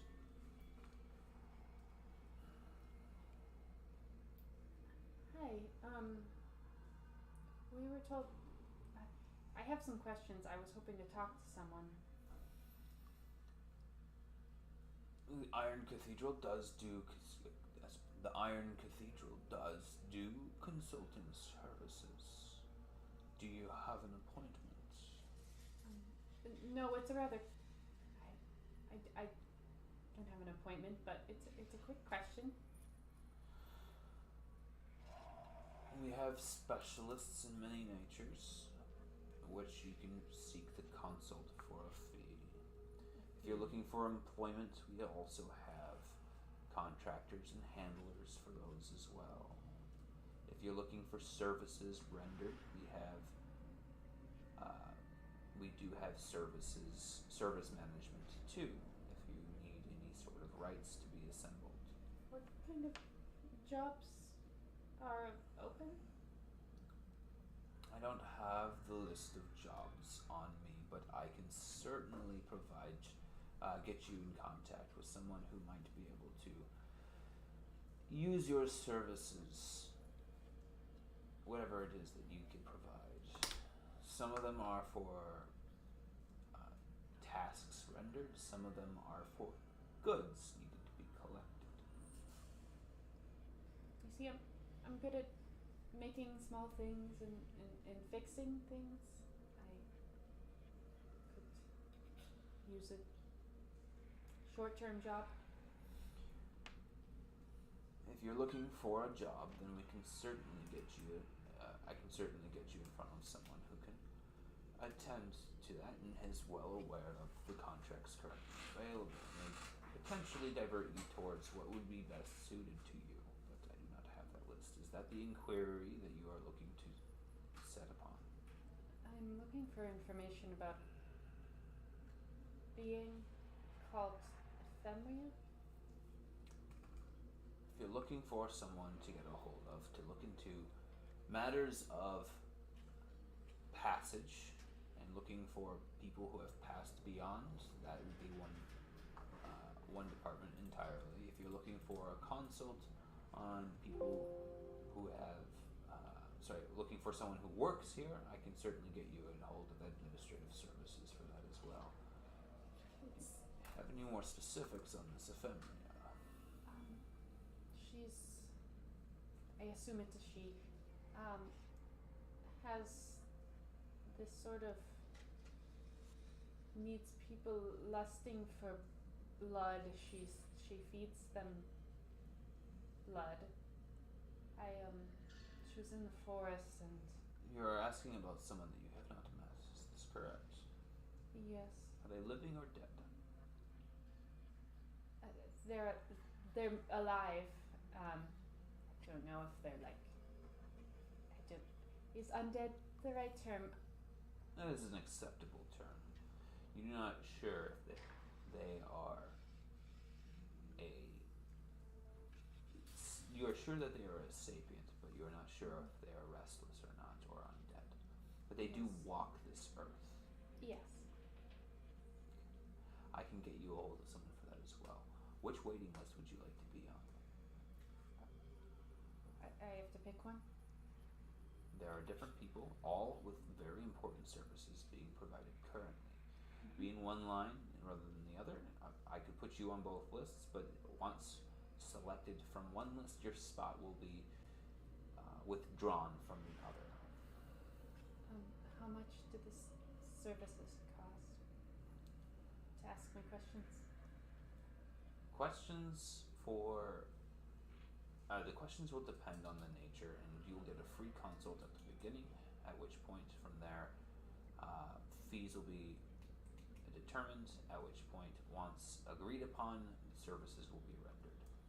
However, for contracting, that is entirely free for you to receive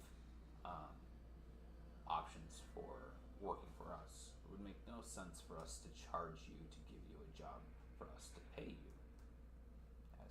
As of course, you are the one looking for coin in the first place. How long's the wait list for the first one? You see, I'm pressed for time, so if it's... I don't mean to be rude, I just... My brother's not well. Kind of looks underneath the pedestal and pulls out another book. Pulls the page over.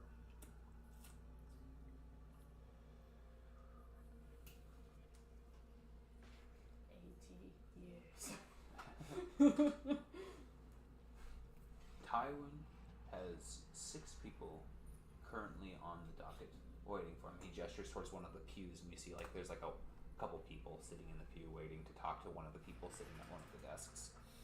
And sitting at the desk is a fiery-haired, fiery-maned Leonin. Would you mind waiting in the line for the services that we could offer, and I wait in the line for more information? Of course. Thank you. Anything for you, Emery. You can.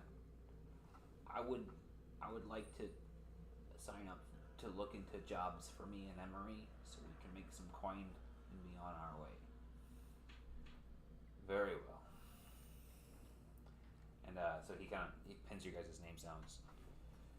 You may have Emery go ahead and proceed towards the third desk, right underneath the stained glass window of the knight falling on his own sword. Okay. Looks over at Archek. Archek, if you could please make towards behind, you'll see that there is a door on the far back right. Behind the main chamber here, you will find an antechamber. Go ahead and find a seat in there.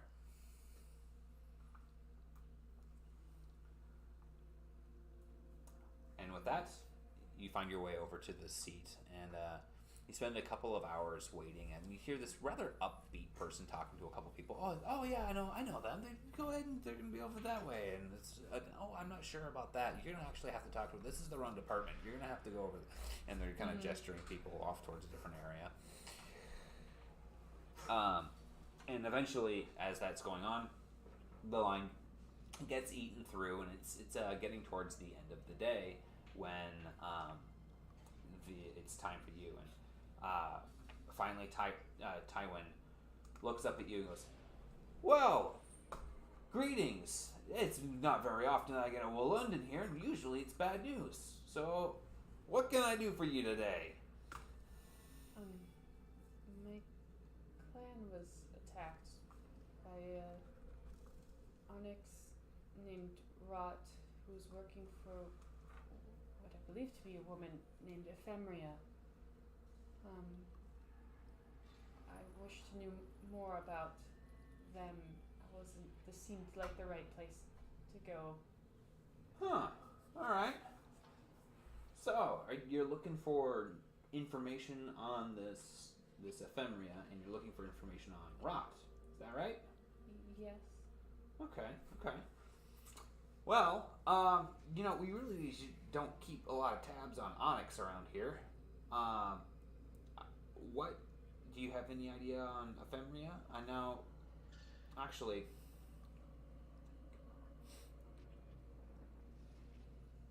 Yeah. Okay.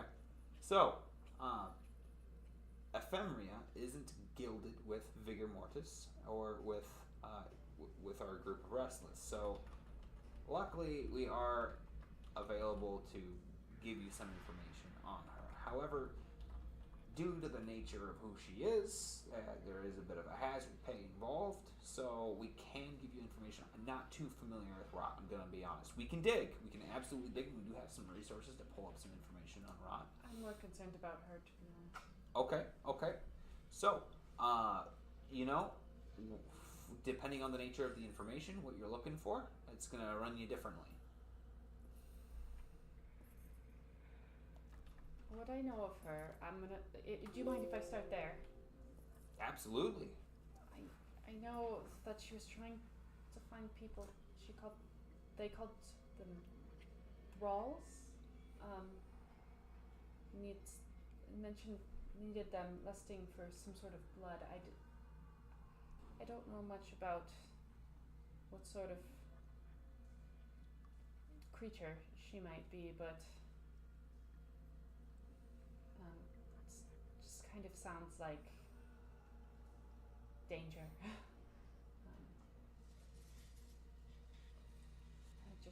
I want to know more of what she is and what she's doing, if anyone has heard of her. Yeah, okay. So, we can give you a little bit on background, occupation, occupation and a little bit on, the nature of what she is. But that's gonna be running you 100 silver if you're comfortable with that.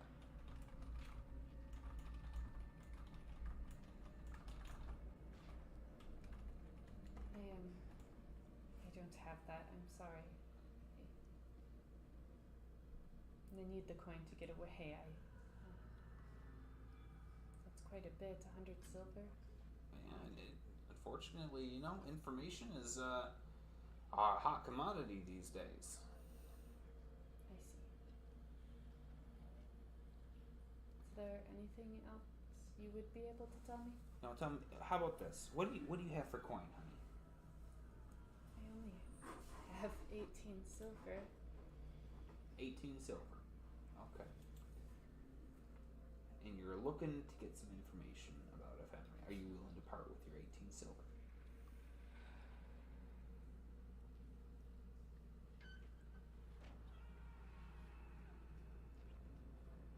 Maybe I shouldn't. There are other more important things. I have to help my brother, and I need the silver to get a boat ride. Yeah. Well, I'm sorry that there's a lot of wants in this world. If you're looking for, if you fall upon some good fortune, I can tell you that we do have some information, and if you're willing to come back, we can definitely do business. I appreciate the quote. Of course. You know what? That's what I'm here for. What was your name again? My name's Tywin. Okay. Thank you, Tywin. No problem. Hey, you take care, alright? Thank you. And wish your brother the best of luck. Thank you, sir. And with that, we're going to take a quick 10-minute break. So we'll come back at, call it a 13-minute break. We'll come back at 8:10. And get some grub real quick, maybe a beverage, and be right back. Thank you, everybody. Thank you.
And we're back to the creeping, shambling town of Holdenford, where Emery is attempting to figure out how to make a living and to get through this hard world.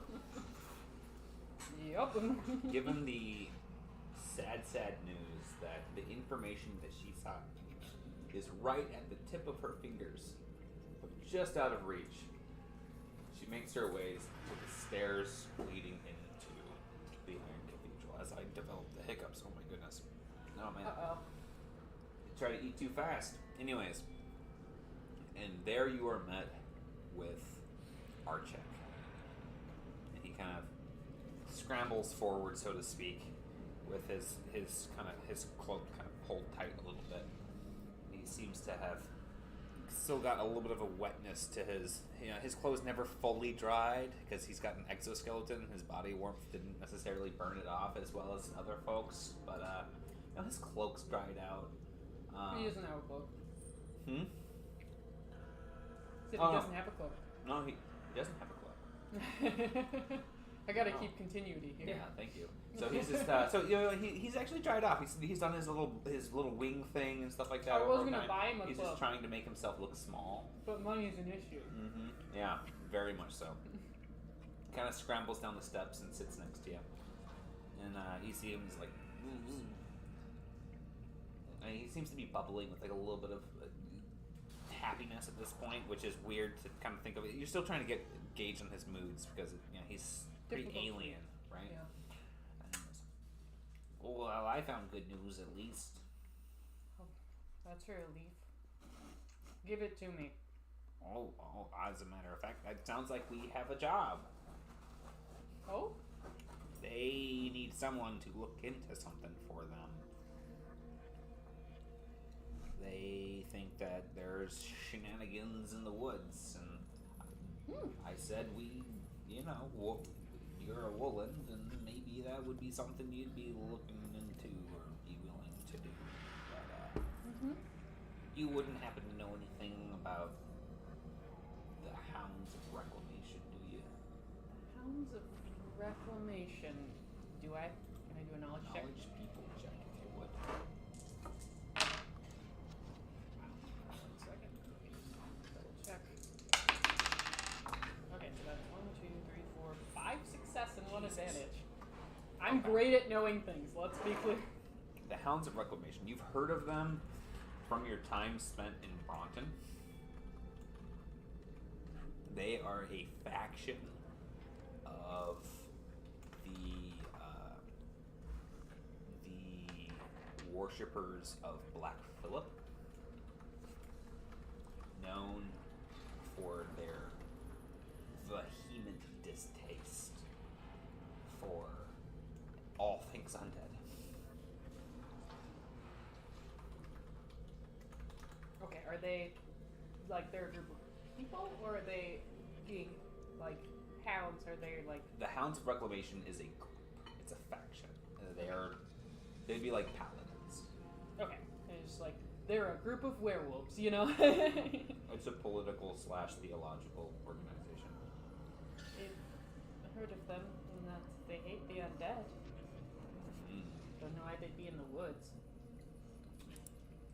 She says if she eats a piece of bread.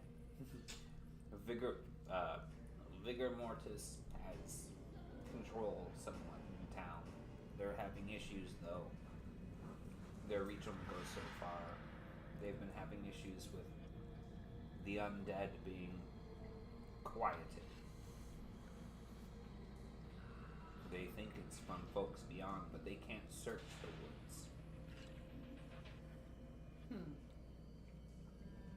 So they're looking to figure out what's going on with missing undead. Yeah, it sounds like that. They did have one lead. What's the lead? There was a man, a bad man. He's dead now. He was signed up to be executed, and then someone killed him before he could be executed.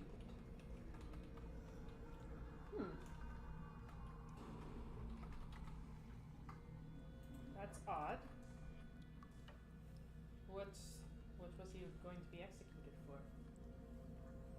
I'm not sure. They said that he was a bastard and he'd been doing a lot of things around town, from how do you say it? Pushing himself on women and men and other things, foul things. But he had wealth and was going to he arranged to be animate after execution. I see. I assume killing him in advance of that stopped that?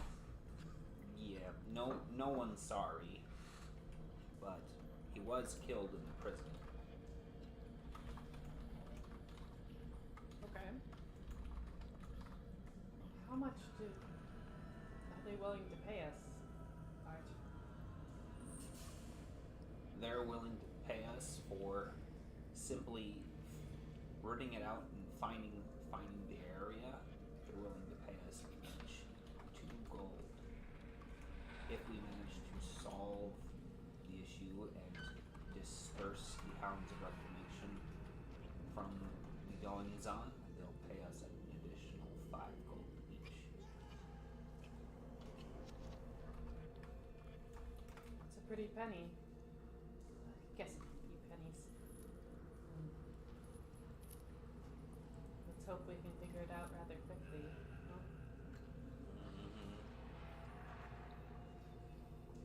Alright. He was killed in the prison, and they think the hounds had something to do with that, but how does that tie to then people disappearing in the woods?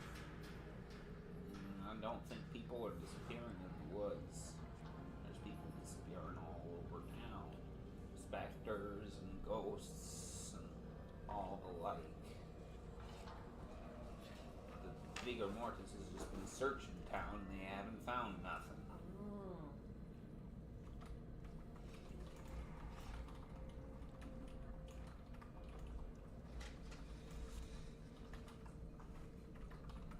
Alright.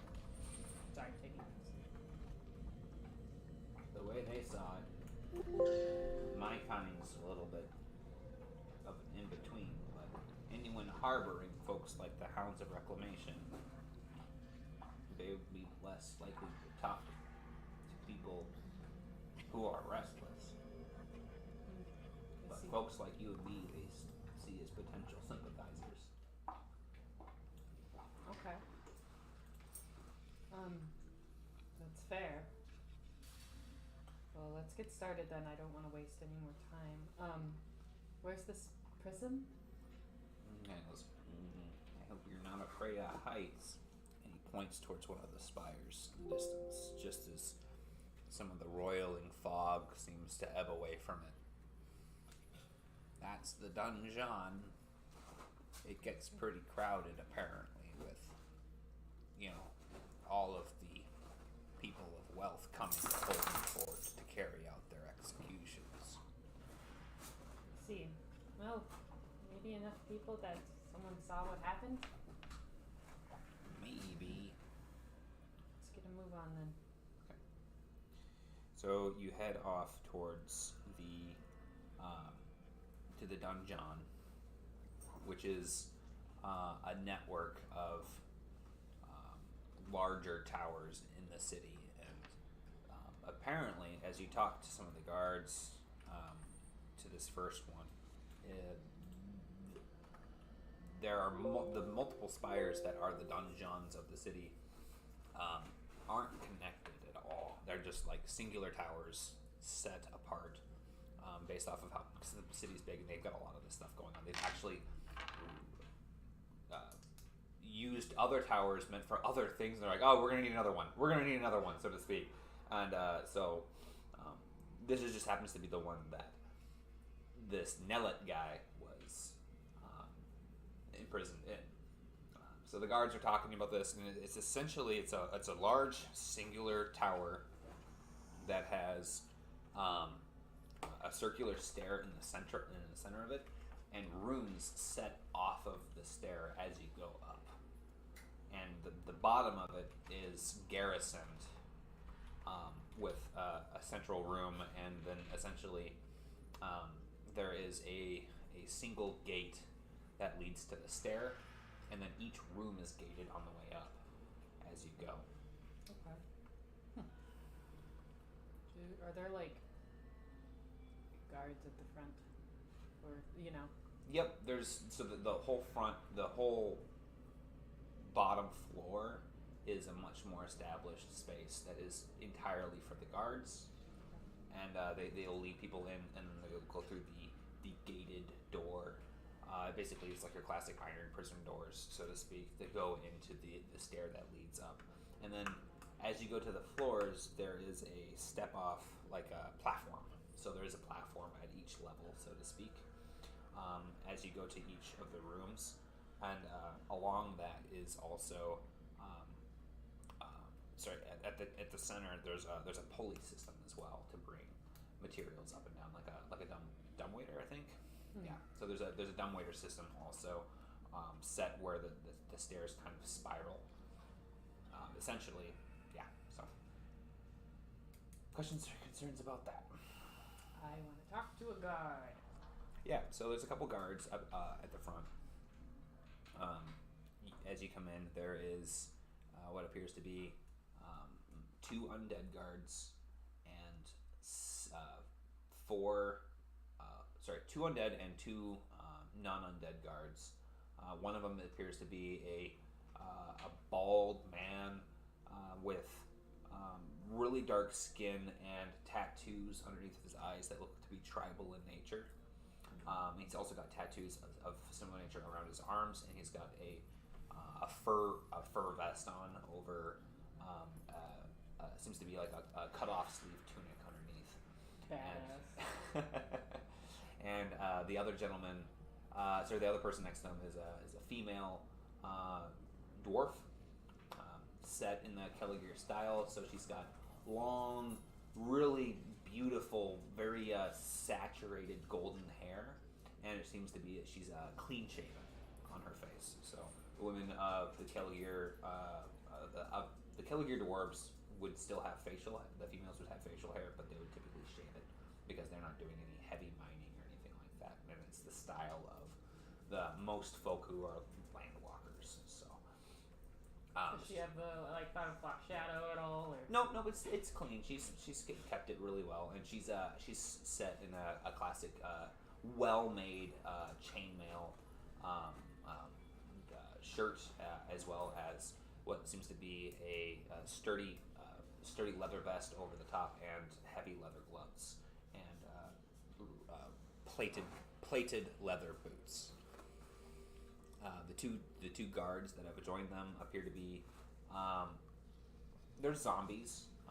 They got classic flesh peeling back on their face, but they seem to be sentient in nature. A couple of them are actually. One of them is actually talking with one of the people who are. He was looked like he was in the process of serving food to one of the inmates, just on the first cell, so to speak. And he's like, "Here, calm down.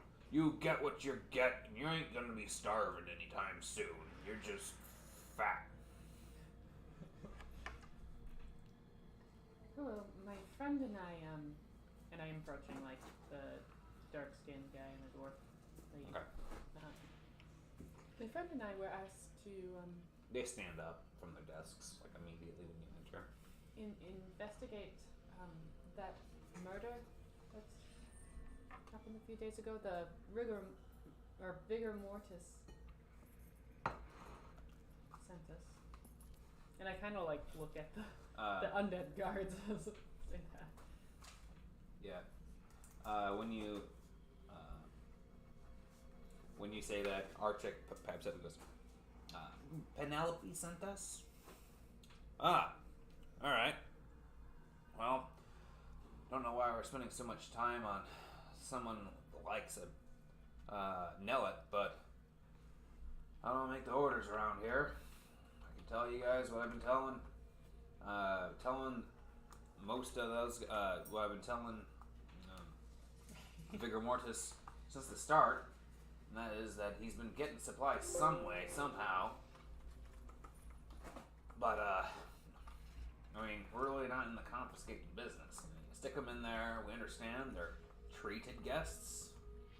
But, you know, he could have just had people bribe us like they usually do. But Can I, as he's saying this, I just want to try to get a vibe as to if he's lying or hiding anything. give me a interpretation check. Because, you know, Mm-hmm. not saying I'm suspicious, but that's why I'm here, to investigate. Mm-hmm. 2-3. He seems pretty upfront. I mean, he's just basically said, "Hey, people usually bribe us to bring them supplies, and well,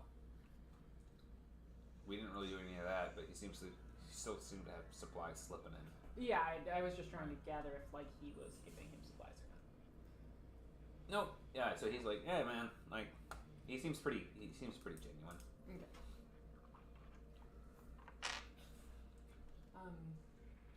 Can you tell me about, you know, the murder itself?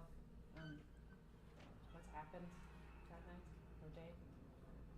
Oh, well, to be honest, we didn't really notice anything. No one screamed out. We just found him in the morning. We were bringing by breakfast, and he didn't want us to get up. So we left it there, and then we came back for lunch, and for the evening meal, and he still hadn't grabbed the breakfast. So we came in and checked on him. He's cold.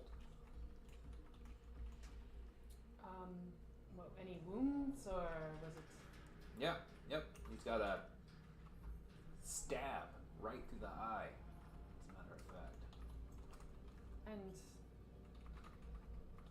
may I see the cell he's been held in? Absolutely. In fact, I mean, you can ask someone to take the body out of there. It's been a couple of days and it's starting to stink. It's still there, huh? Absolutely. I mean, we didn't want to touch the thing with, people looking into it and whatnot, so. Fair, active crime scene and all that. I'm not really sure we're supposed to touch it either, are we, Art? And I could destroy it for you if you needed this smell gone. I mean, sure, if you guys are done with it, yeah, but I'm not, the woman just kind of nudges him a little bit and goes, "It'd be fine if you did that for us. It'd keep us from having to deal with it too much, but we got a broom and a dustpan and can clean it up afterward. I don't think anyone's gonna be missing them anytime soon, as long as you're comfortable that you got everything off of him that you needed." Yeah, we'll do our piece first. They lead you up, effectively 6 turns up this spire to a room, and as they go to unlock the gate, give me a perception check.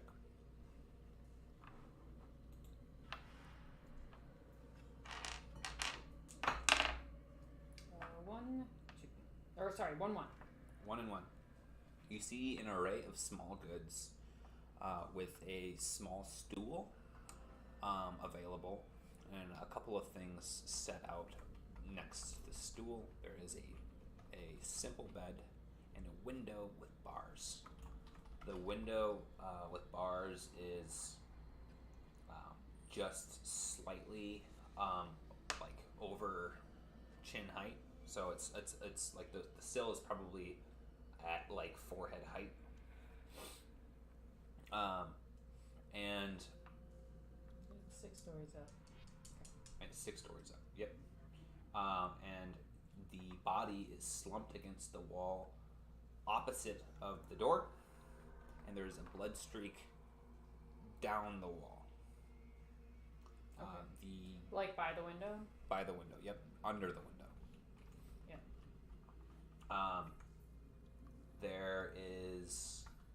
small bucket with excrement in it, and there is a small slot in the iron gate to pass like food trays and stuff like that for. Are there like wall to wall with any other prisoners or anybody who would have been able to see, like another prisoner who would have been able to see in this room, or is it isolated? Looking up and looking down, you can't see into any other room from here. You can see another door like around, up, and you can like turn and look down and see another door around and down. So they're kind of offset, so that way, like, if this is your spire going up, it would be like room, like kind of on the way up. So none of the other rooms would be able to see directly into the space. Okay. And they open the door. I can go in there. Yeah. Okay. Yeah, I'm gonna look at the body. Okay. Give me an investigation check.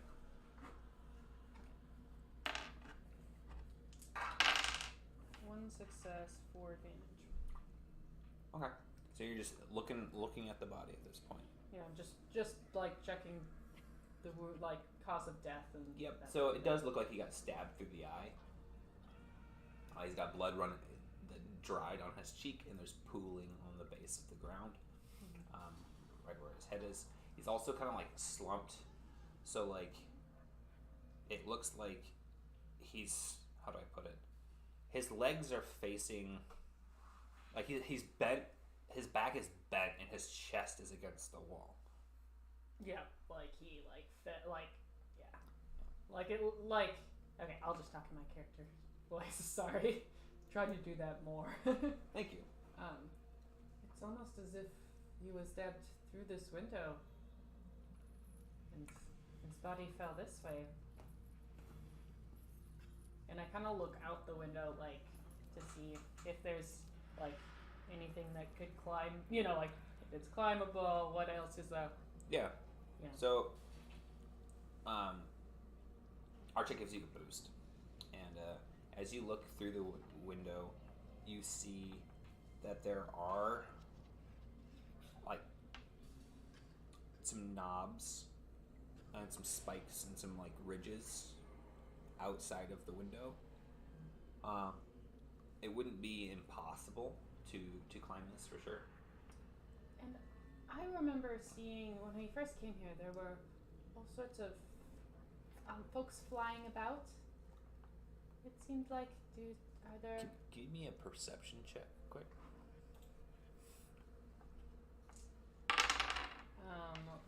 2 and 2.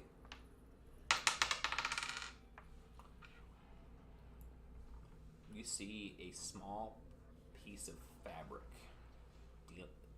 like caught on a piece of like metal on the outside of the window, kind of out of reach from where you would be. So it's not within reach of you, but it's stuck on the exterior of the building. A small piece of fabric. Above, below, or to the side? To the side. Yeah.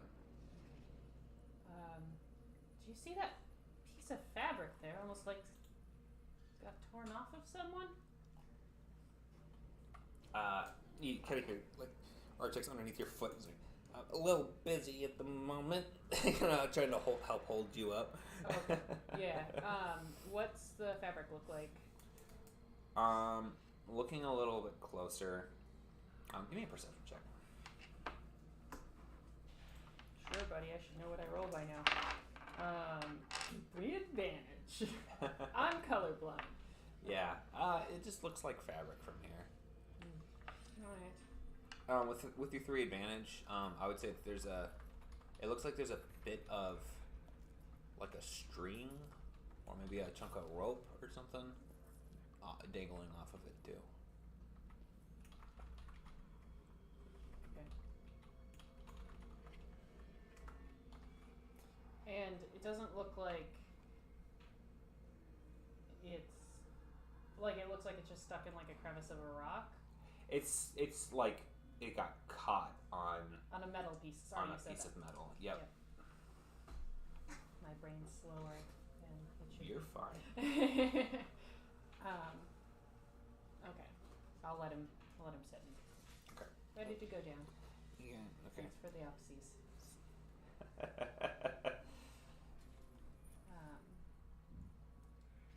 Can I check? Actually, you know what? You seem, well, more comfortable with death than most. Would you mind checking, like, his pockets if he has anything on him, that sort of thing? And I go to look at, like, his table Sure. with his equipment. Okay. So he goes over and starts searching through the body, and you're looking at his equipment. You mean the small goods and yeah, stuff? like the stuff sitting on the table or whatever. Okay. So some of the things that you find is that there is a flask of whiskey. There is a small hand mirror and a well-made razor. Okay. Not with blood on it. Not with any blood on it. No. just send a dust check. Right.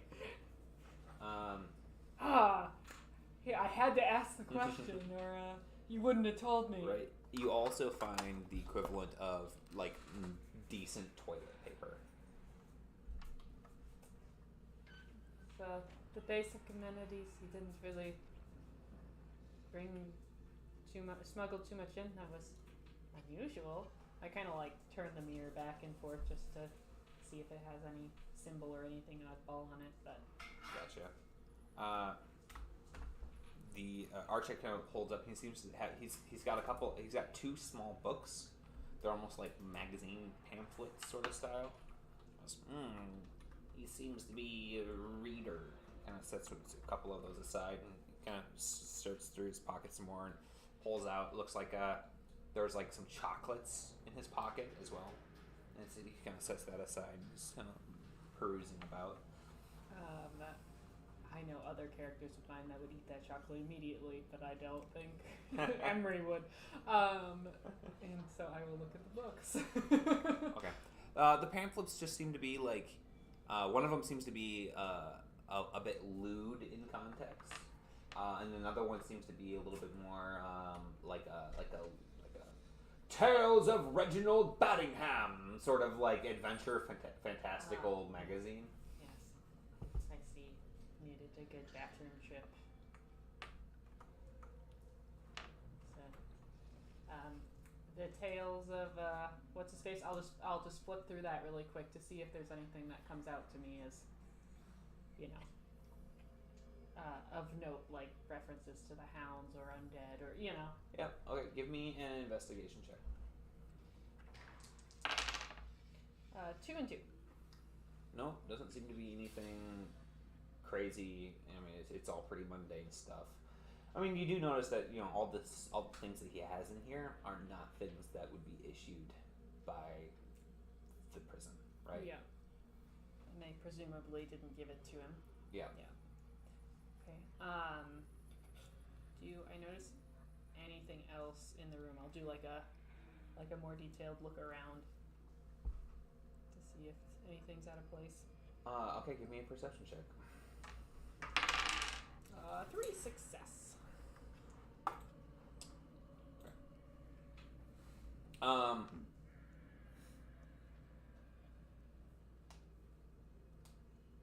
Looking at him once more, looking around, you see that a piece of the similar fabric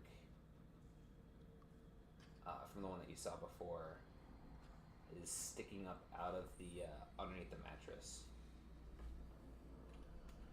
Okay, I go grab it. Okay, and as you pick up the mattress, just a hair, it's a flattened little bag with a drawstring. Okay, I open it. It's empty. So it's almost. So hear me out. Does it have a matching hole or like No. Hear me out, okay? So there's these little satchels. Maybe someone dropped off goods for him on a regular basis. outside. This matches the fabric that's out there. He goes to grab one of his, deliveries, and, And then he And, gets real excited because he's got new supplies. no, but the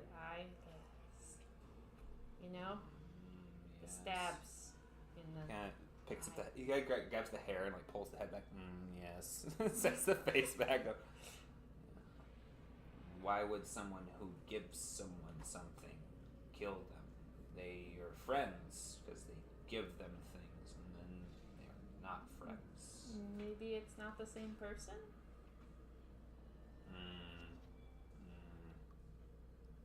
Maybe they were paying for the goods. Yeah. And then didn't pay? Maybe the person. Maybe the person who's got giving the goods. Who's got the goods? Has other friends who don't like him. That's fair. I wonder if any of the other prisoners heard or saw anything. I mean, the guards said they didn't, but I guess it's worth asking at least. And I go up to the next floor. Okay. You go up into the next floor and you see a massive figure in the room. And it seems that he's you think there's a bed underneath of him, but he seems to be zonked out. And he's taking up like the entirety of the room. Oh, he's sleeping? Yeah, very, very big. Bulging, heavy person. Excuse me. Oh. Seems like he'd kind of sleep through it. I'd hate to disturb him. And I go down to the next bottom floor. Alright. In the next room down, there is a gentleman sitting there, and he is you see him practicing the violin down below, and he's like, so he's trying to play it, but he's not very good. And he's like, and he's got a little stand in front of him, too, as a matter of fact. Not bad. Oh, well, I don't perform in front of people, but I figured this is one of my few chances to get this right before I'll have to relearn it all again without these hands. Without the hands, are they taking those off? Yeah, they're taking the hands. They're taking all of it, really. But it's gonna be. I hear I'm gonna be able to possess music, so that's gonna be pretty great. But yeah, no, they're definitely taking these hands. Unfortunately, I've strangled way too many people. Oh. He kind of starts like walking towards the prison gates, like, so what can I help you with?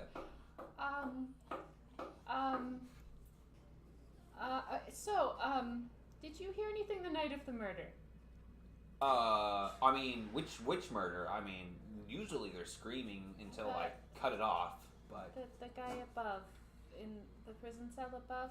Oh, Nellet. Yeah, that bastard. Oh, good, it's good for the common folk. Really, getting in there and taking care of business, But I didn't really think that the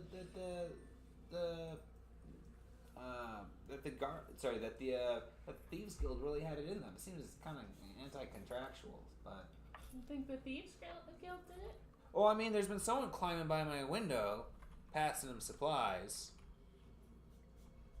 So somebody climbed up to them. It's been the same guy every night, so unless it was, Johnny McPepperpots helping him out, I really don't think so. But You know, he could have just paid the guards to bring him his supplies if he needed. Then you can get things that fit through those bars, like a violin. Did you get a good look at the guy? Well, maybe you think he was part of the Thieves Guild. I mean, they're climbing up a 6-story tall building, right? So there's that, and he's always bringing satchels with him. So I figured, really, your Thieves Guild's gonna be there for it. But you're right. You're right. It doesn't make sense. Why would the Thieves Guild be bringing him supplies and then axe him for it? That seems like it's bad for business. And you said it was the same guy, even that same day of his murder? I mean, I've only seen one guy climbing on the outside of the building. What did he look like? He's one of them cat persons. Leonin. Okay. He had a real soft looking hair. What color? Like a dark brown. You know, it was dark for sure, because it was dark outside. But, you know, it was real soft looking. I just kind of wanted to rub it, kind of grab some of it. Yeah, that's Kind of just squeeze nice. it a little bit. Yep. Yeah, that's where. So the weather's nice. Oh, certainly. You know what? If it was raining outside, I could certainly use a bath. They don't provide much in forms of baths here, but you know what? I don't really put it on them. You know, soon enough, I'm not gonna have to worry about any of that. But you know, I hear that there's still some really fun sensations to be had when you're a specter. So let's just see what that's all about when you're possessing violins and stuff like that and getting them to play on their own. I can't wait. Actually, I could wait. I'm trying to get this down with my hands. I love these hands. Such good tools for the trades. Well, you have a lovely day, sir. Sure. And is there anything you know what I could try playing for you again if you're interested in sticking around? You know what? You could just go ahead and open up this door, sit on. I've got a stool. You could take the bed. Oh, It's a little bit lonely sometimes. I'm just fine from here. All Thank right, you. well, I mean, if you have a nice day, sir. But Of course, and if you ever need to borrow a comb, I've got a comb for that hair. I feel like if you straightened it out a little bit, it could be really pretty. if I straighten out a bit. Yeah, like brush it. What? Why did I do that? I have all these things here, and because I've got all oddball baubles weaved into it. Those could be considered decorations. You're you know what? Good for you. Yeah, they're very special to me. Many things I've collected. Well, you know what? You hold dear. You know what I say? I always say, if you love something, hold on to it. Grab onto it and just never let go. Just hold on as much as you can, right? So, right back at you. You know, birds of a feather, aren't we? Oh yeah, you betcha. You have a good day now, and I start doing the awkward back up the stairs. Oh. Back up the stairs? Yeah. Okay. The So- main. The so you- cell. Sorry. Yeah, okay, so you went back to Nillet's cell. Yeah. Well, that's at least a lead.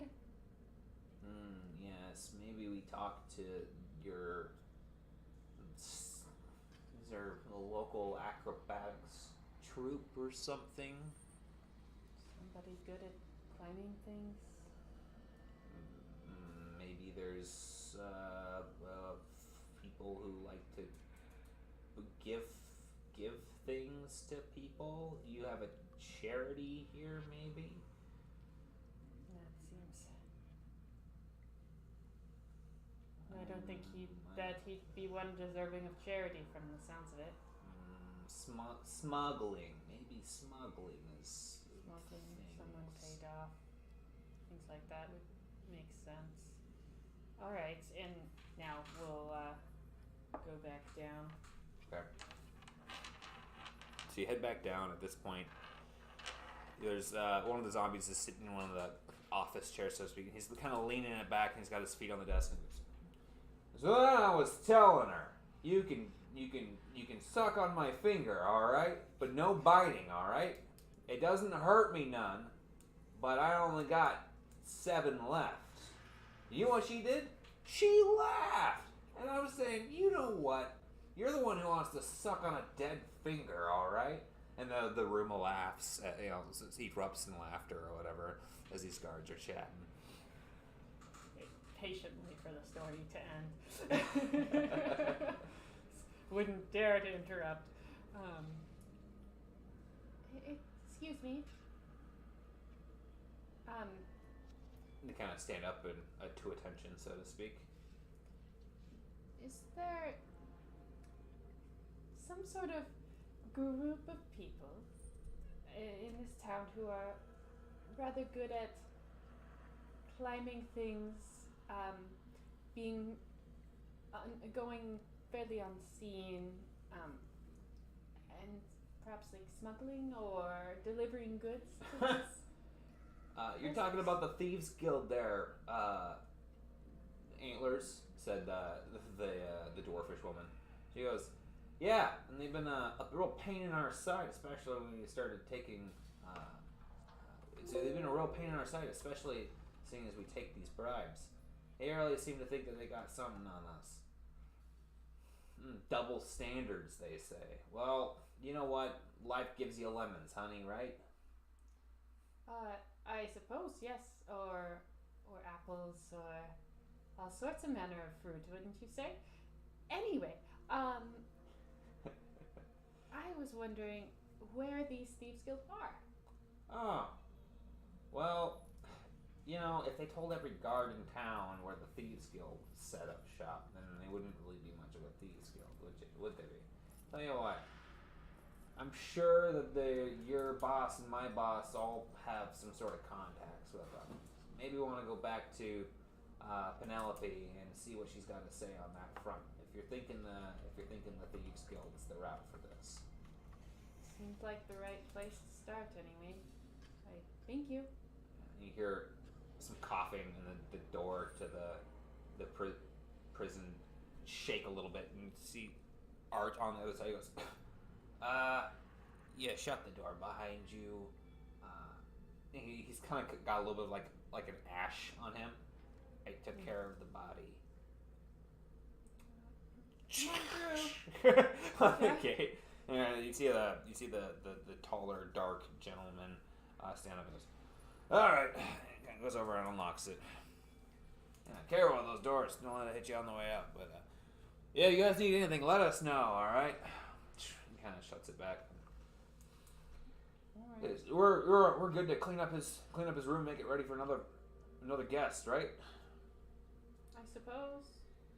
Okay. I did take his 2 books with me, just so you know. Okay. Just in case. Gotcha. Okay. And I suppose you guys are heading back towards the Iron Cathedral. Yep.